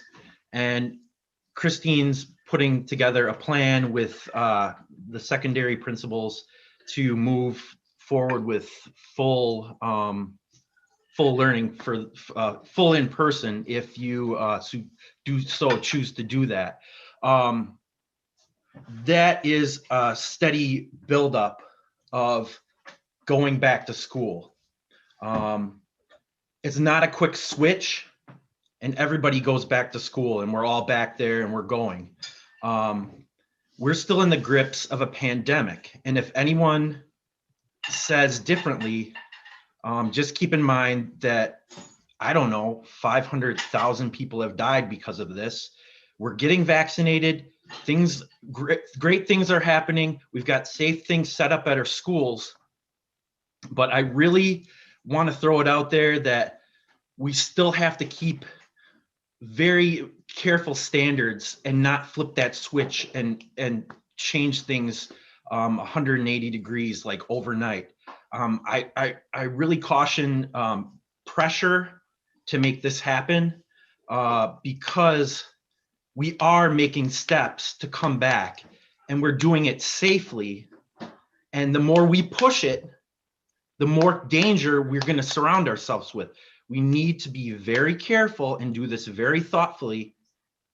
I appreciate the pressure and it's great to have those conversations, but we really need to be very careful. I keep hearing it all over the place. We as human beings are so sick of this pandemic. I'm sick to death of it. But that pandemic is not sick of us. It's going to find a way to come back. So we really have to be careful. And to look back at what we've done over 2 short months is pretty incredible. Our elementary schools are back and we're not talking about that. How are they doing? How's that look?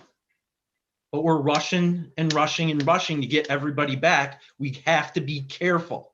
We have to be so careful. Thank you.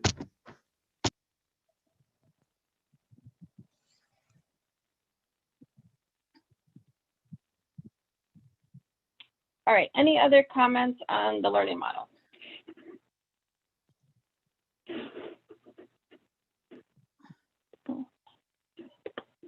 Okay, if not, next we have superintendent check-in.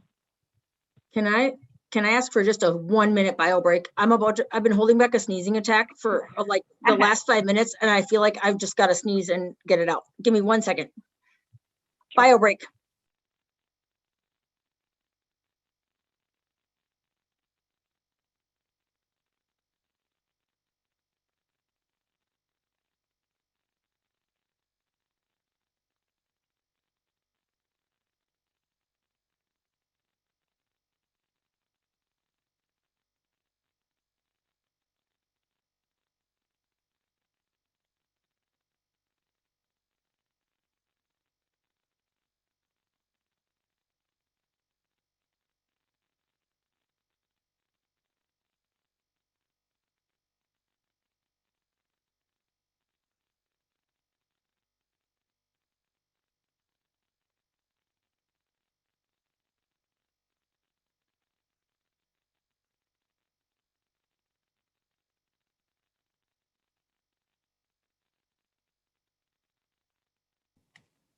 I'm new, so I'm gonna break the ice. What's the funnest movie you've seen lately? You know, it has nothing to do with school board business.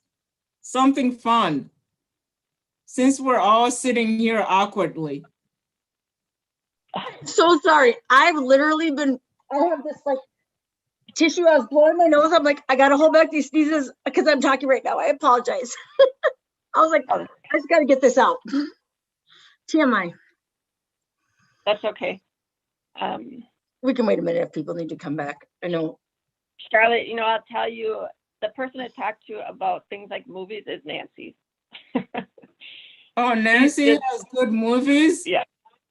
Oh, Movies, theater. Well, I don't Yeah. know. I have to say, and this was not a happy movie, but HBO has a series about Mia Farrow and Woody Allen.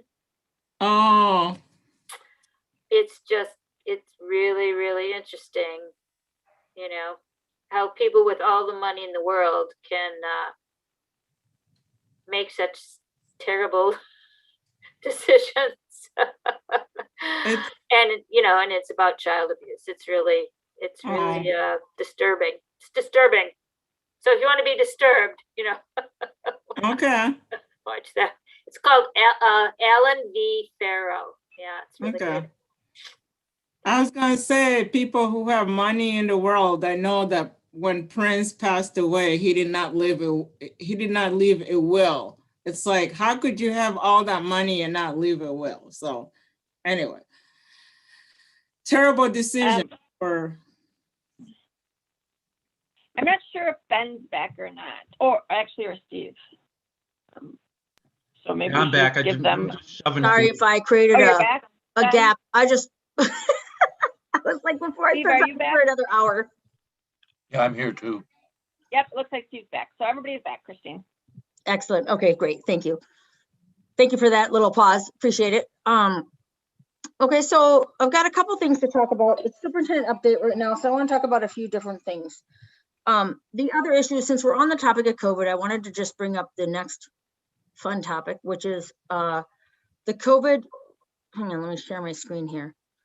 The issue that came up last week about the COVID quarantine for staff. For athletics. And so I just kind of want to walk through with you, you know, why we had not made any shortening of our quarantine in District 622. And I'm going to tell you right now, my recommendation is to continue to keep our quarantine levels at the way they are right now. Of course, you as a board have the ability to direct me otherwise, but I kind of want to walk through a little bit of information because when it came up last week, it really wasn't something that was on our agenda, so I hadn't pulled together some data for you, and I wanted to share that with you right now. And of course, I did have a meeting last week. Michelle was a part of it, and Ben was as well. Ben is a member of our COVID response team, so I included him as well to talk with our principals and ADs, which are our activities directors, and our health services department. So I want to just kind of give a little bit of a timeline. So back in December of this past year, the CDC did modify its guidelines for quarantine, right? So they, the big reason they did it is because that 14-day quarantine could impose some personal burdens that could affect physical and mental health as well as economic hardship. So they did offer some additional opportunities for shortened quarantines, but they did outline the risks in doing so. And that's what's highlighted here below. We spent some time, and just so I can be clear, like this was not new. We heard about this in December and we had some internal conversations. Were we going to shorten our quarantine rates or were we not? But we looked at the guidance that said they still recommended we stick with the 14-day quarantine if there was a reason not to. And at the time we stuck with the 14-day quarantine because we felt like it was what was showing what was having the best ability to prevent transmission among our students. So that's not new that the quarantine is new. There was some, a week before the Minnesota State High School League put out something, there were some questions brewing that this was coming up with the Minnesota State High School League. And I included just a response. When our health office reached out to the Minnesota Department of Health about it, the question was, so if we were to reduce quarantines, could students still play in games sooner? And the response was, because we had heard some different information. This was dated on the 12th. And at the time, this is the response that happened on February 12th, that the Department of Health person, and I personally am leaving names off on purpose because there's been literally death threats that have gone out to some people for different things. So I just want to be clear about some stuff. I have the evidence if somebody wants to know who actually sent this. but the question was sent, should we do this? And the response from the Department of Health was, if a shortened quarantine is chosen, players are still required to monitor symptoms and maintain 6 feet of social distance, which means they basically should not play games until day 15. On February 19th, this new guidance came out from the Department of Minnesota State High School League. This is what this has been referenced, and this is part of what came up. So this is the Minnesota State High School League quarantine clarification, February 19th, 2021. And the part I'm going to show you that's on the slide is this spot right here, the opening statement of this document. The opening statement of this document, and I want to be clear, I'm just telling you this is kind of why we hadn't changed it. I'm not trying to argue whether people feel differently about, I'm just giving you, this is kind of what went into our background planning. And I did talk with our health office to get some of the background on this. That document that's linked right here, this is the first couple of paragraphs of that document. And you can see it says 14 days is still currently recommended as the safest. There are some different options, 7 days without testing or 10 days without testing and 7 days. It does say that individuals who meet the criteria for a shortened quarantine are still recommended to maintain social distancing by 6 feet.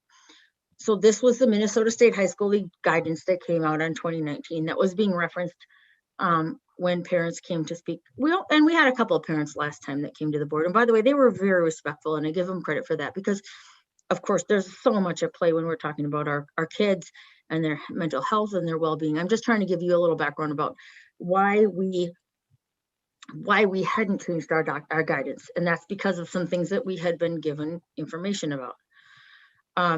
After our board meeting last Tuesday night, the next morning or 2 days later, on February 25th, I was in a meeting with other metro area superintendents. It was an AMSD meeting with superintendents.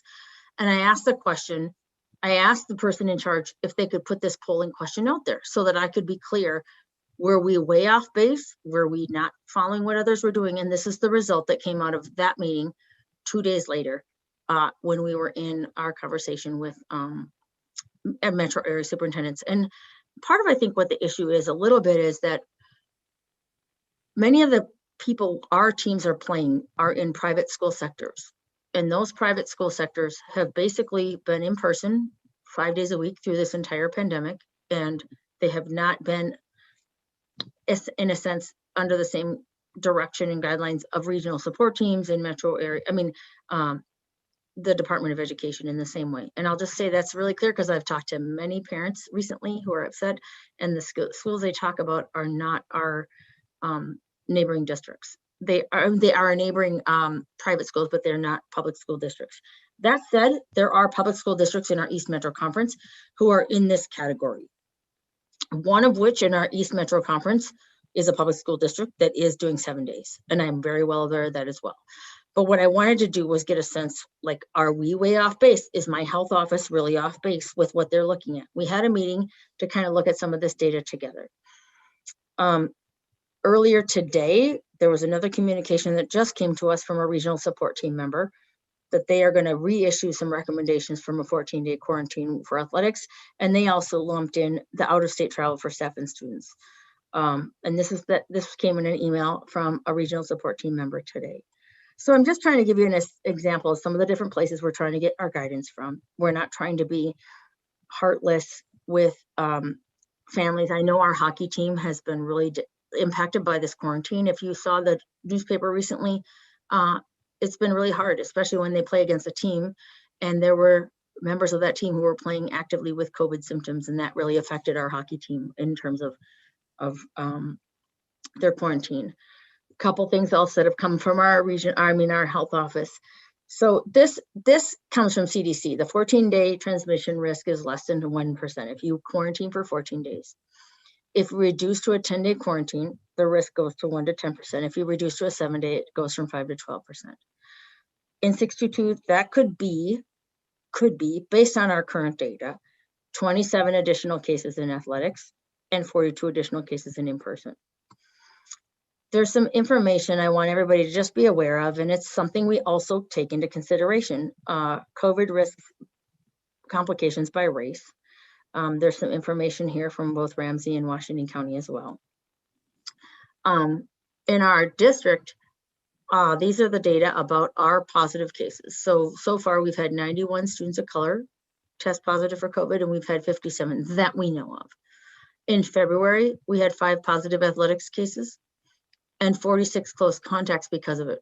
One of those cases led to 3 other of those close contacts testing positive for COVID. And that leads to why you have more close contacts, of course.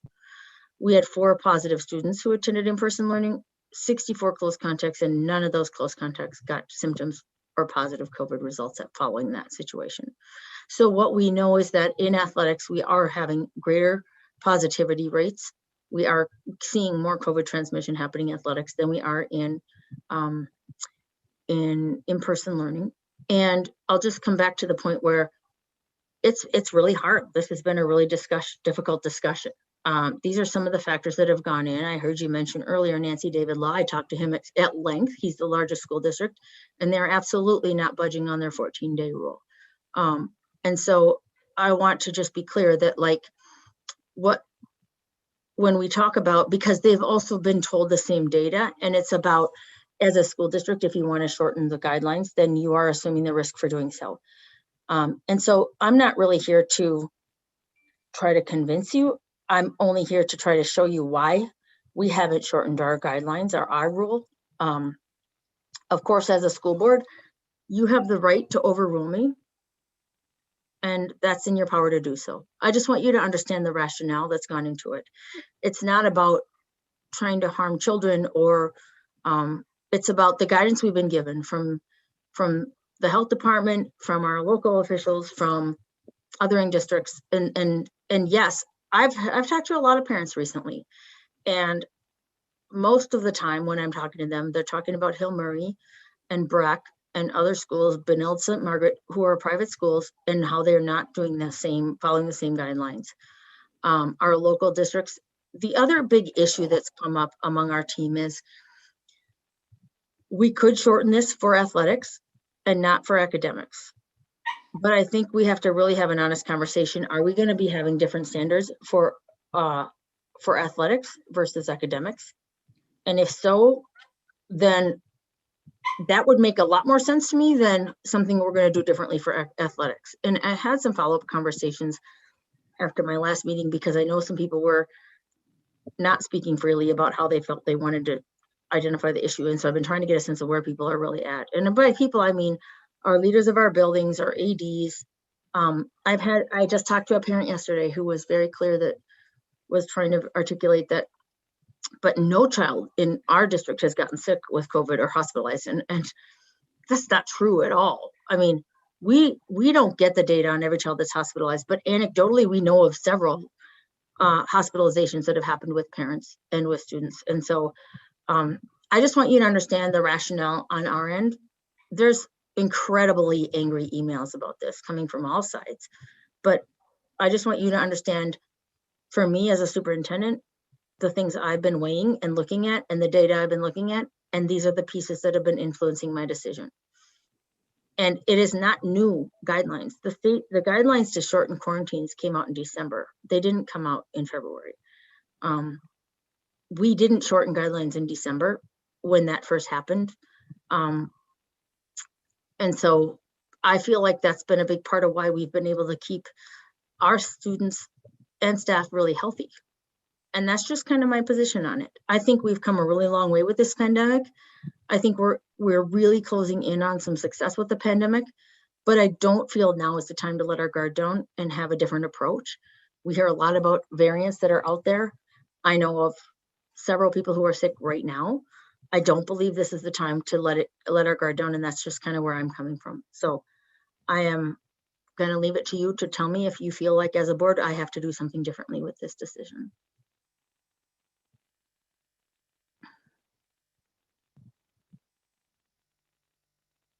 All right, any questions or comments on that one?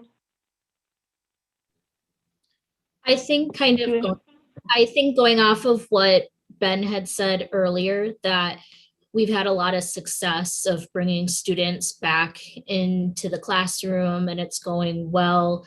And, you know, Christine, with you saying the variants, and there's still, you know, people are still getting the virus, and they're having all different types of experiences with it, that I think it is really important that we're vigilant in how we approach both quarantine with our athletics and academics, because we don't want to turn up the dial, as they say, and then we have to take 5 steps back and kind of start over.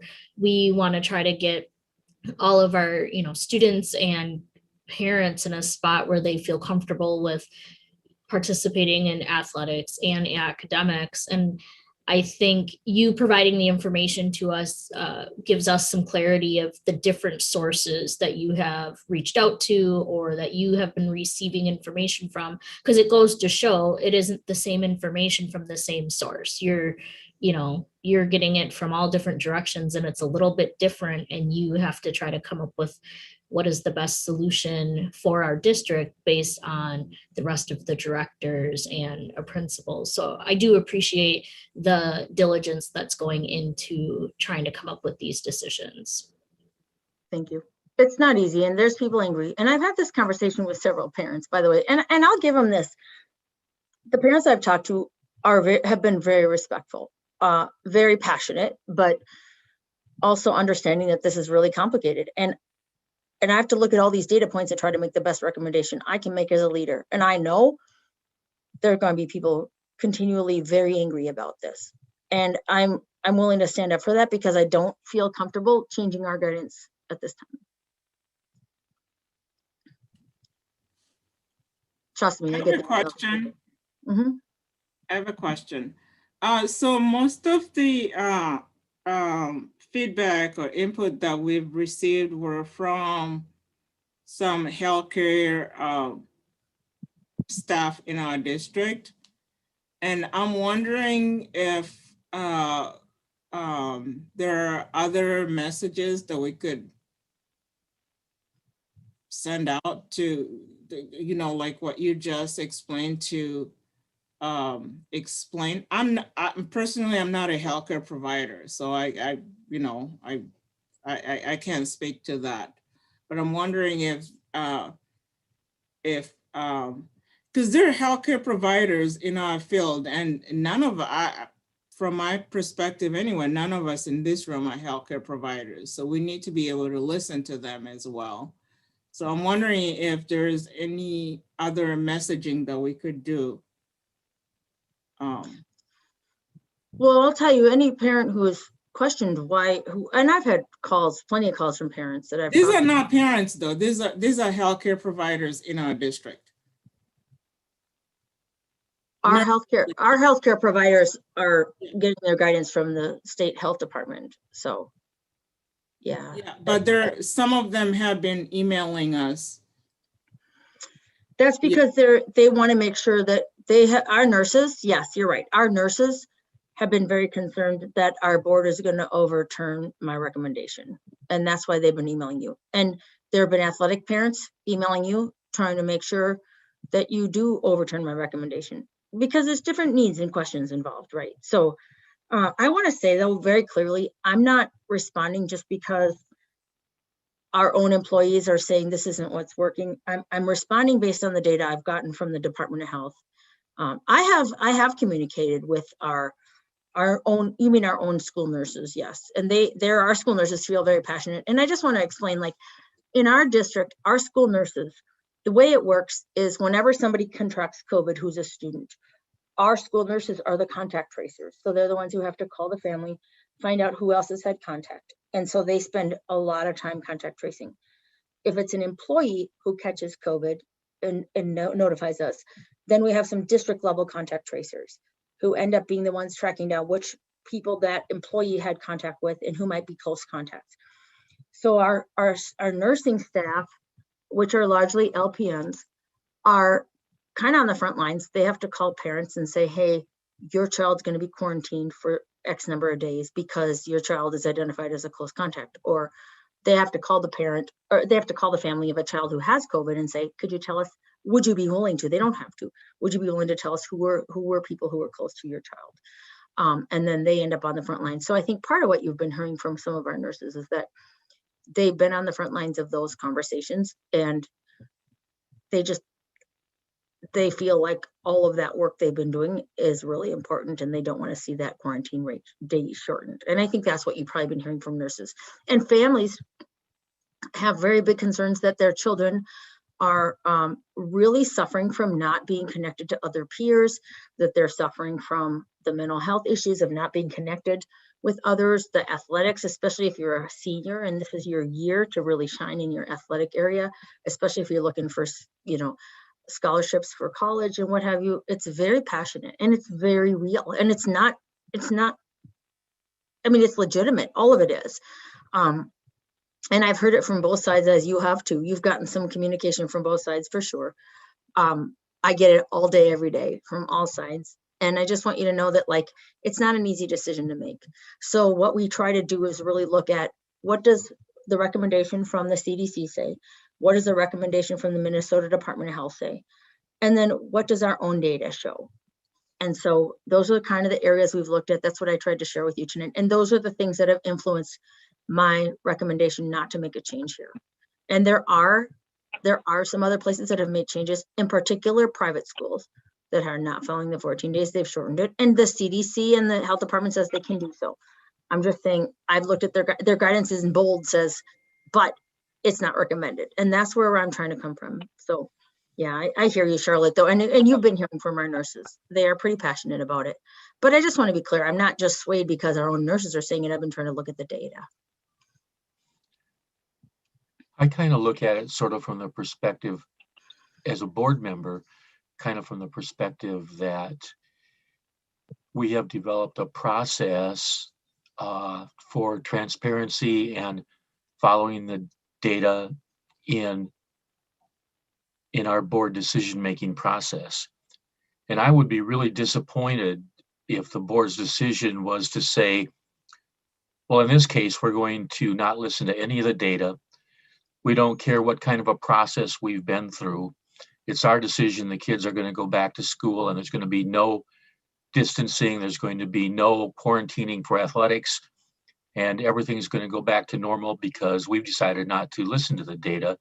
We're not going to watch the science. We're not going to pay any attention to what's going on.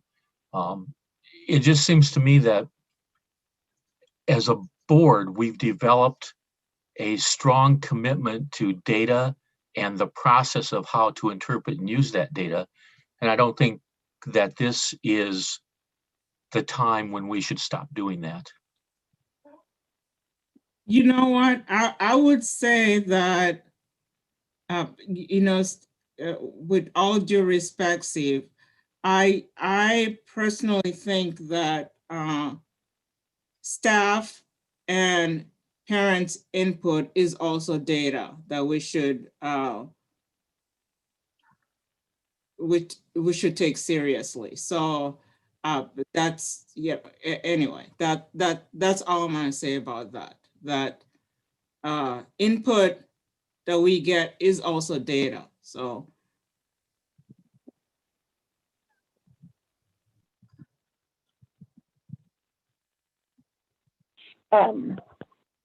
I do want to say something. So I do feel like I can support, maintaining the 14-day quarantine. However, to address the question, I've never heard anybody on our board suggest that we should put our students or our staff at risk, or that we should ignore the guidance from CDC. The guidance from CDC gives the option of 14 and gives the option of 7. So it's a gray area.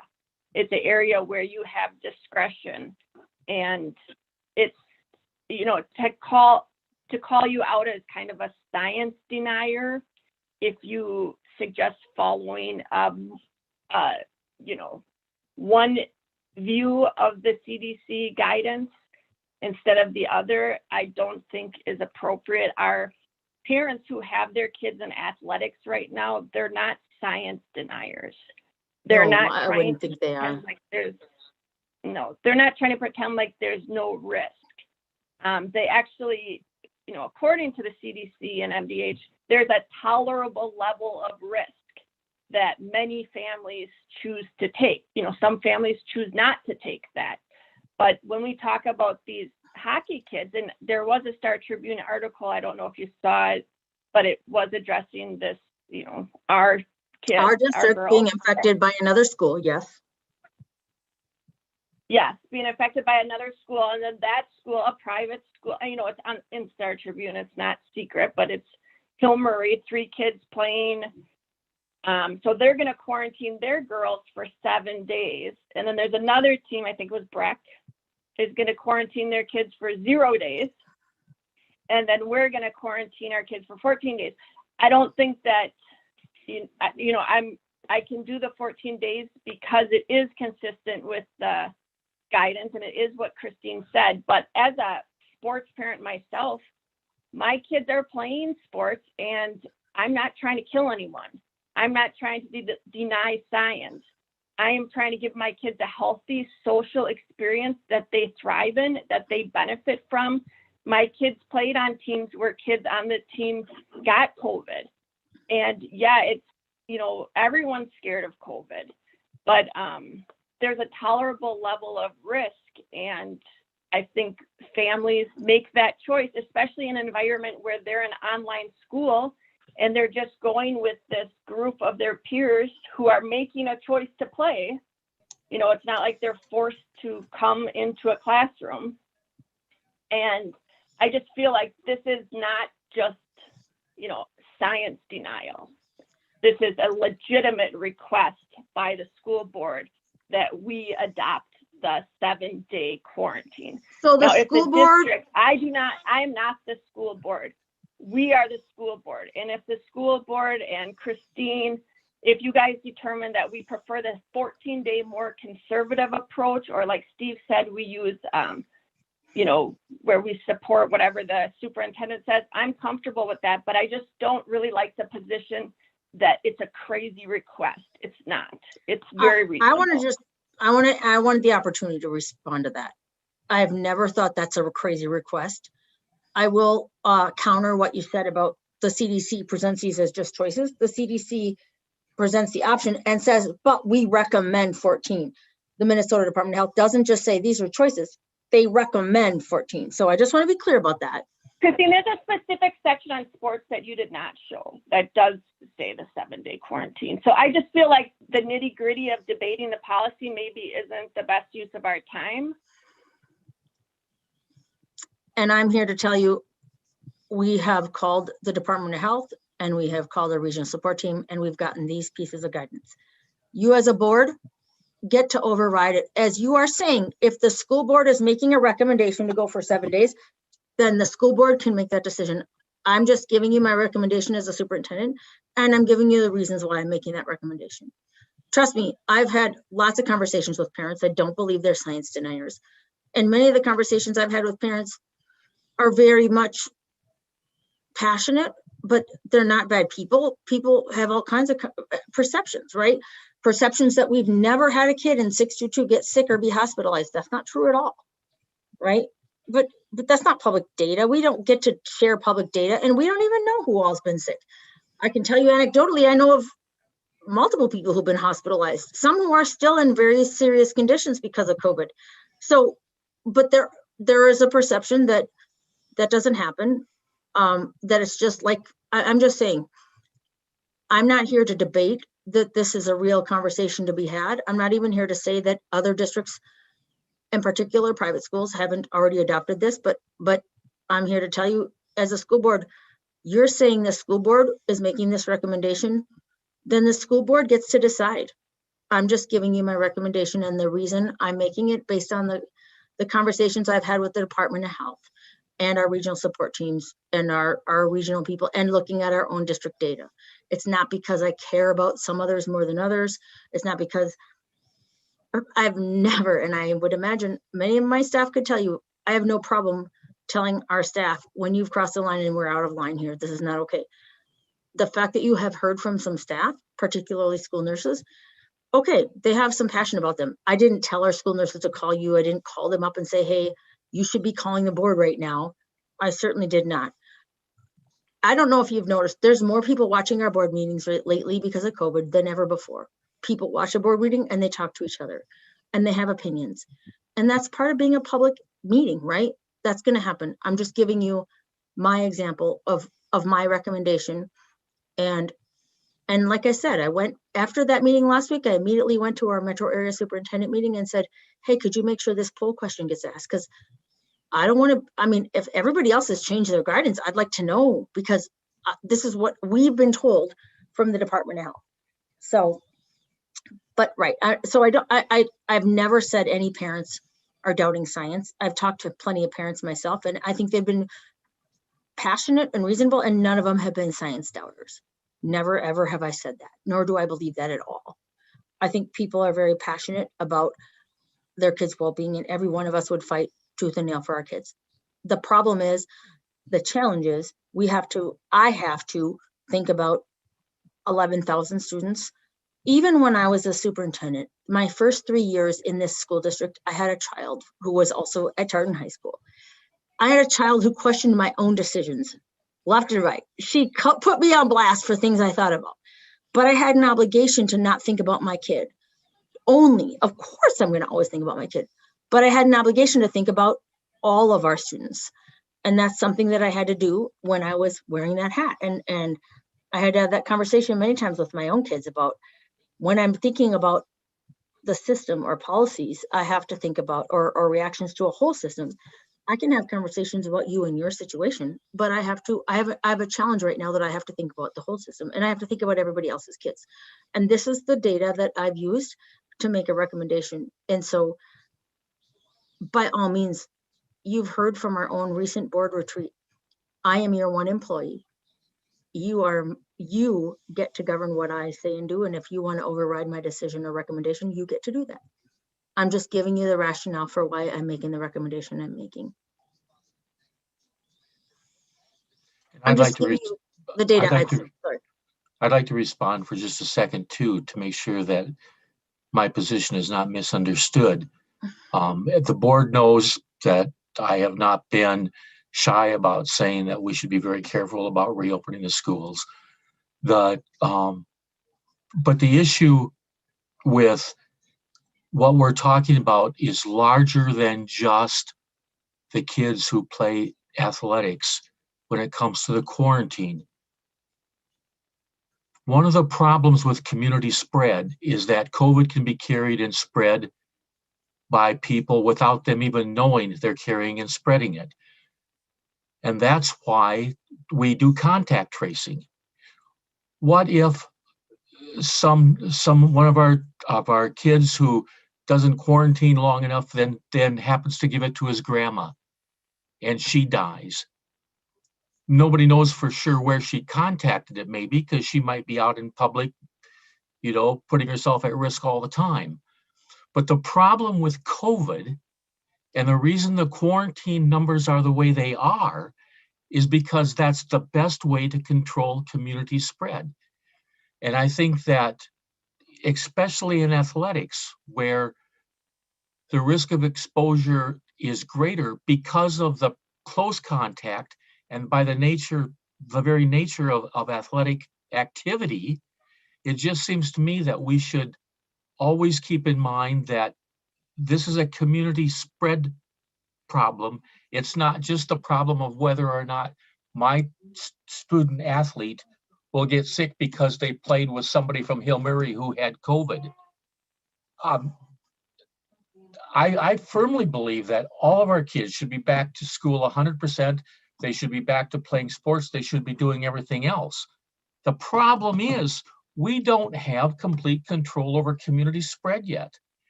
And I think we have to be especially careful. And I think that is what I mean when I say we should follow the science and make sure that we are as conservative as we need to be to make sure that our community stays as healthy as possible.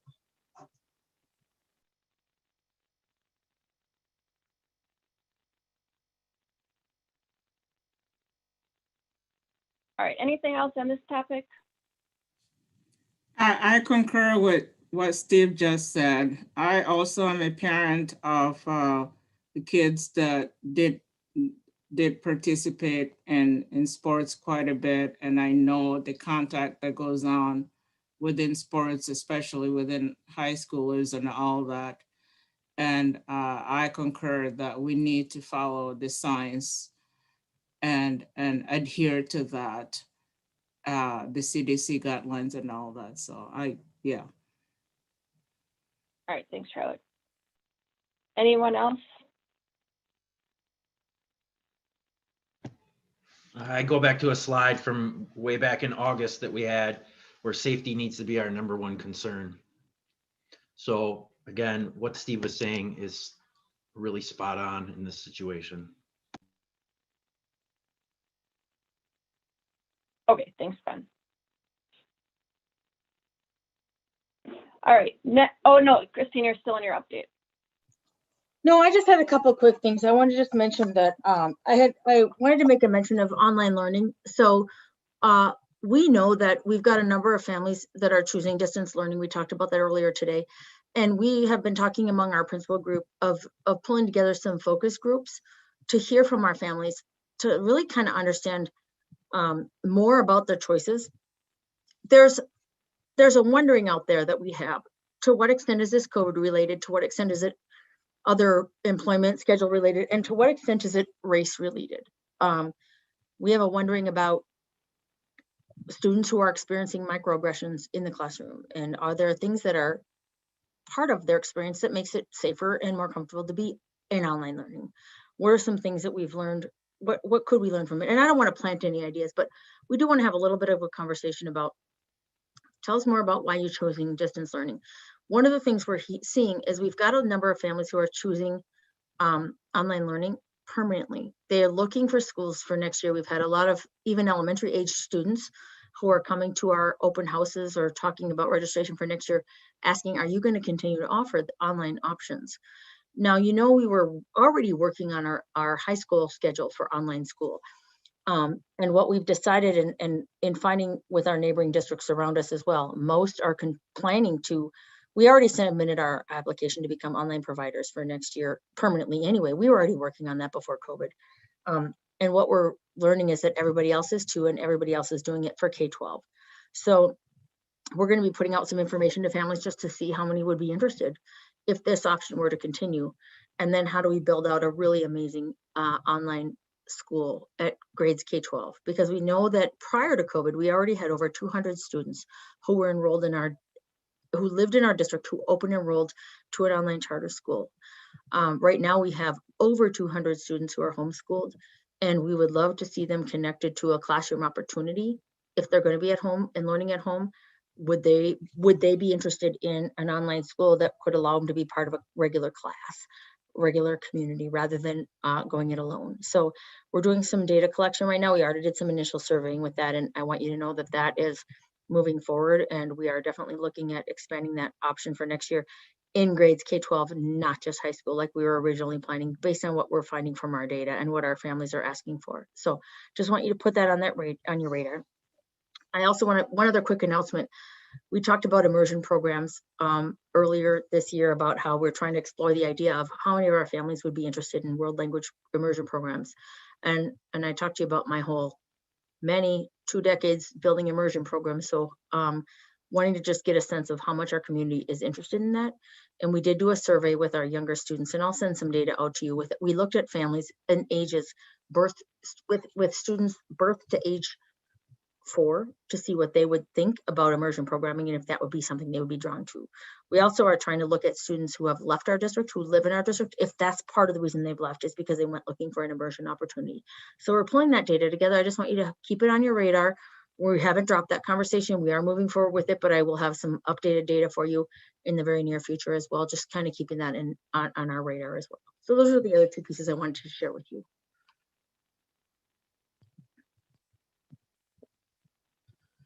Great. Any questions or comments?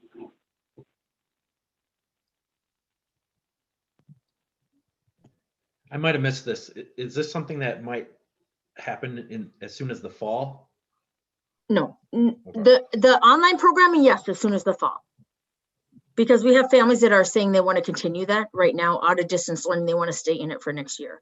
Okay. And we've got a number of families asking for it right now, which we've been growing our online options at high school for quite a while now, but it's a new demand coming about from our elementary and middles, but we do have some teachers who've become quite experts in that business. And so we're looking at trying to offer, you know, to see if there are families, to what extent are families really interested in those grade levels. And we do have some teachers who've been really amazing at that job. So trying to look at how to piece that together. So yes, it is for fall. Immersion, no, that would be in the future, at least a couple years out. We're just trying to get a sense of what the interest is if we were to go that route. Would teachers wouldn't be expected to do, like, these would be separate teachers from in-class, in-person teachers, just kind of doing straight up online thing. Wouldn't look For like sure at the pandemic elementary and level. middle. Okay, For cool. sure at the elementary and middle, because the elementary and middle both require supervision. Now at our high school, this is not new this year, but we've had some online options for a while now. But at the high school, we have had kids who, like, they take, of their 6 hours, one of them's an online class. And that's part of why our media center at the high school needs to be a really amazing place that feels a little bit more like a college commons area, because we want to be able to offer, hey, if your 4th hour is an online class, you can go there and be participating. But so at high school, a student could be in both worlds. At middle and elementary, we would probably have them be in one world or the other, so they could be part of a defined class. And Christine, and I think in the past you've talked about the fact that both Tartan and North will be able to collaborate and have joint faculty that are teaching the same course too, through online. Yeah, we actually have that right now. We spent, Josh can attest to this, we spent several hours in a meeting recently looking at, like, of all the courses offered between both high school principals, how many kids signed up from each side, and is it going to be a Tartan teacher or a North teacher that's going to teach it based on the numbers? And yeah, it's very, very intricate work. But yes, Charlotte, that's exactly right. Having it be taught by both staff, students could be attending both, but you know, you may take a class that maybe if it had been alone at Tartan, it would have had to be canceled because not enough Tartan kids signed up for it. But if both schools signed up for it, there's enough enrollment to keep it going. And that would be really great because we could offer more course options for kids then by having that availability. So exactly what you just said. And our dream one day would be, rather than having a Tartan course catalog and a North one, to have a 622 course catalog and have some descriptions about what are going to be Tartan in person and what are North in person, but like what are going to be open to all students. So we're getting there. It's been quite a progress this year, amazing progress this year. And I'll have an update at a upcoming board meeting for you all about the number of courses we've been able to expand upon because of this online and blended learning opportunity. So I've got some really cool data emerging right now that can give you some more info, a better picture of how many kids are partaking in those programs.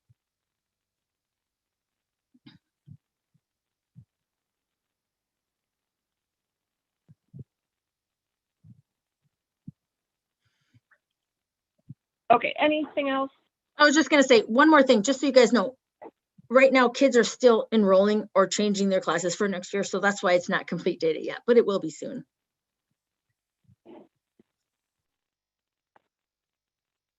All right, I got logged out of board book somehow. Oh, there I go.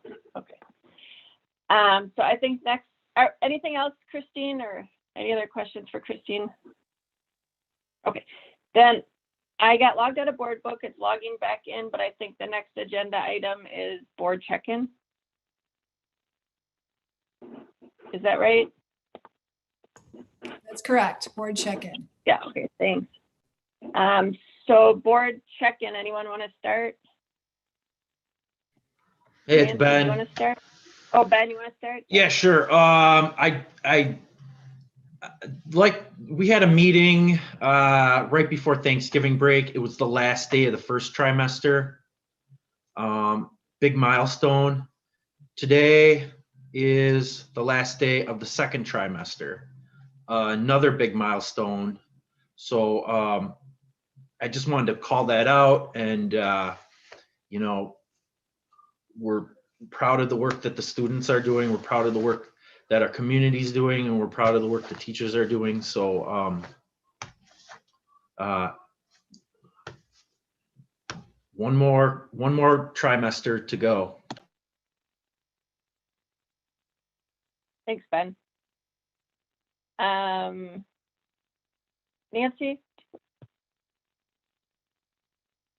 Well, I'm very encouraged by the progress of the staff getting vaccinated. I mean, you know, the fact that more than half.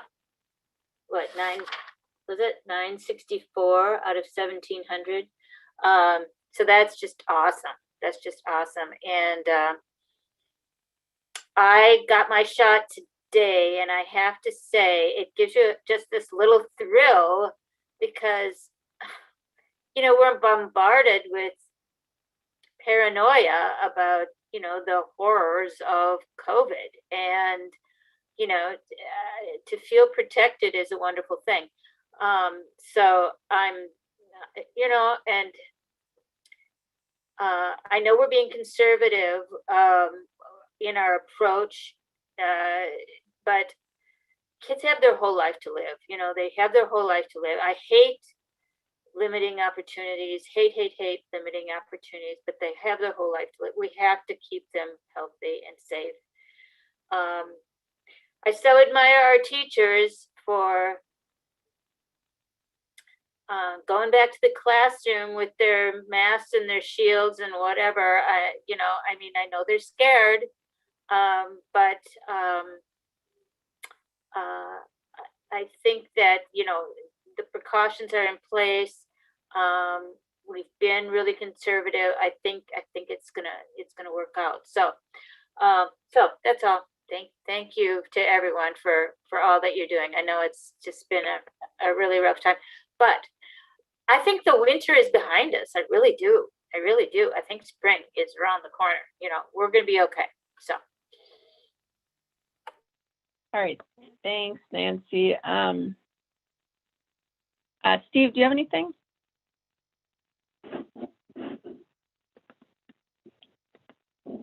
I don't know. Julia, do you have anything? I don't have anything tonight. Okay, thanks. Charlotte?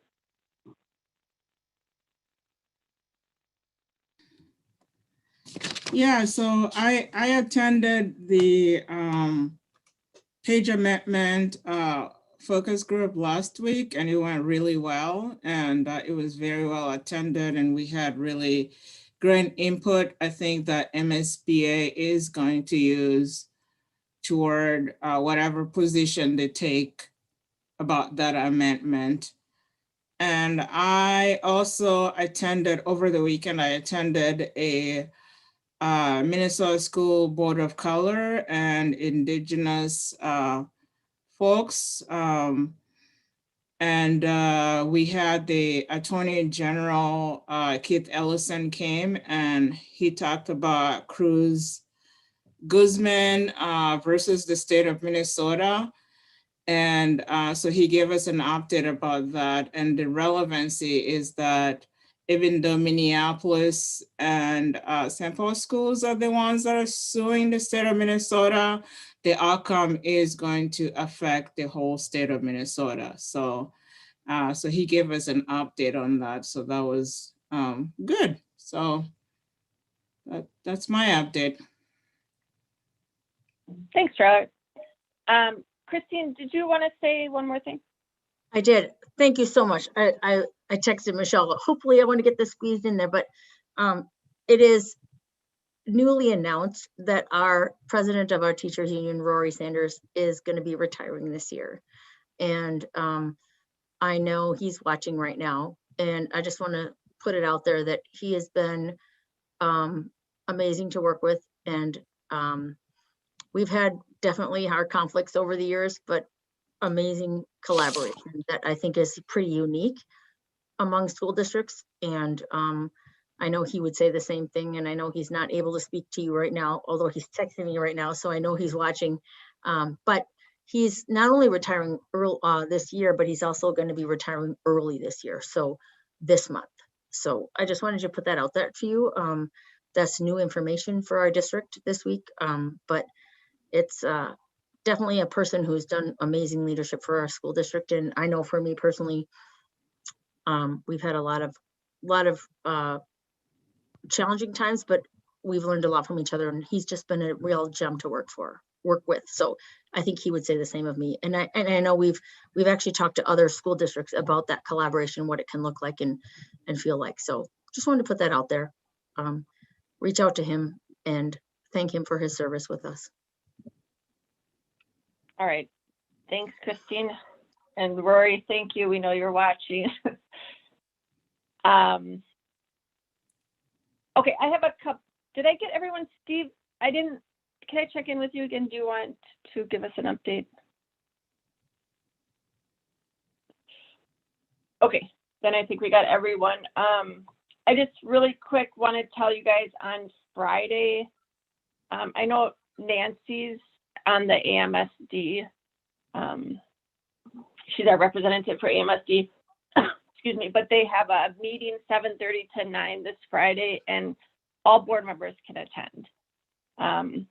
And then there's also, I talked a bit about the coffees and conversation from MSBA, and the thing again that I really liked about that is that it's a very informal conversation where school board members just discuss, you know, what issues are happening around your district. What do you guys think about this and that? So I really enjoyed the last conversation I went to. It's 10 to 10:55, and you know, it's on their website, or Kim can always help us with stuff like that.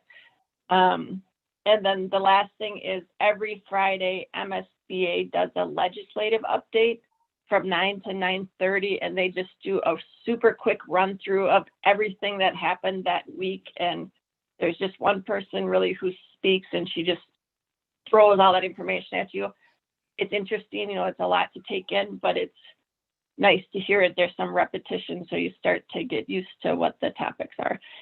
And then just one thing I just want to say to the board and Christine as well is I think it's really difficult in this Zoom format to have study sessions like we used to have study sessions, because we used to be able to have conversations, you know, at the district education center where we weren't on video, we weren't being recorded.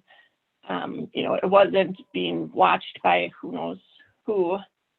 And I think it provided a more informal and more comfortable environment. And, you know, I do not enjoy contentious conversations. It's not what I come here to do, but I also kind of feel like it's my responsibility to ask questions that people in the community are asking. So I am not trying to be that person, but I feel like I need to be that person. So with that, if anybody has any other comments, otherwise we can adjourn.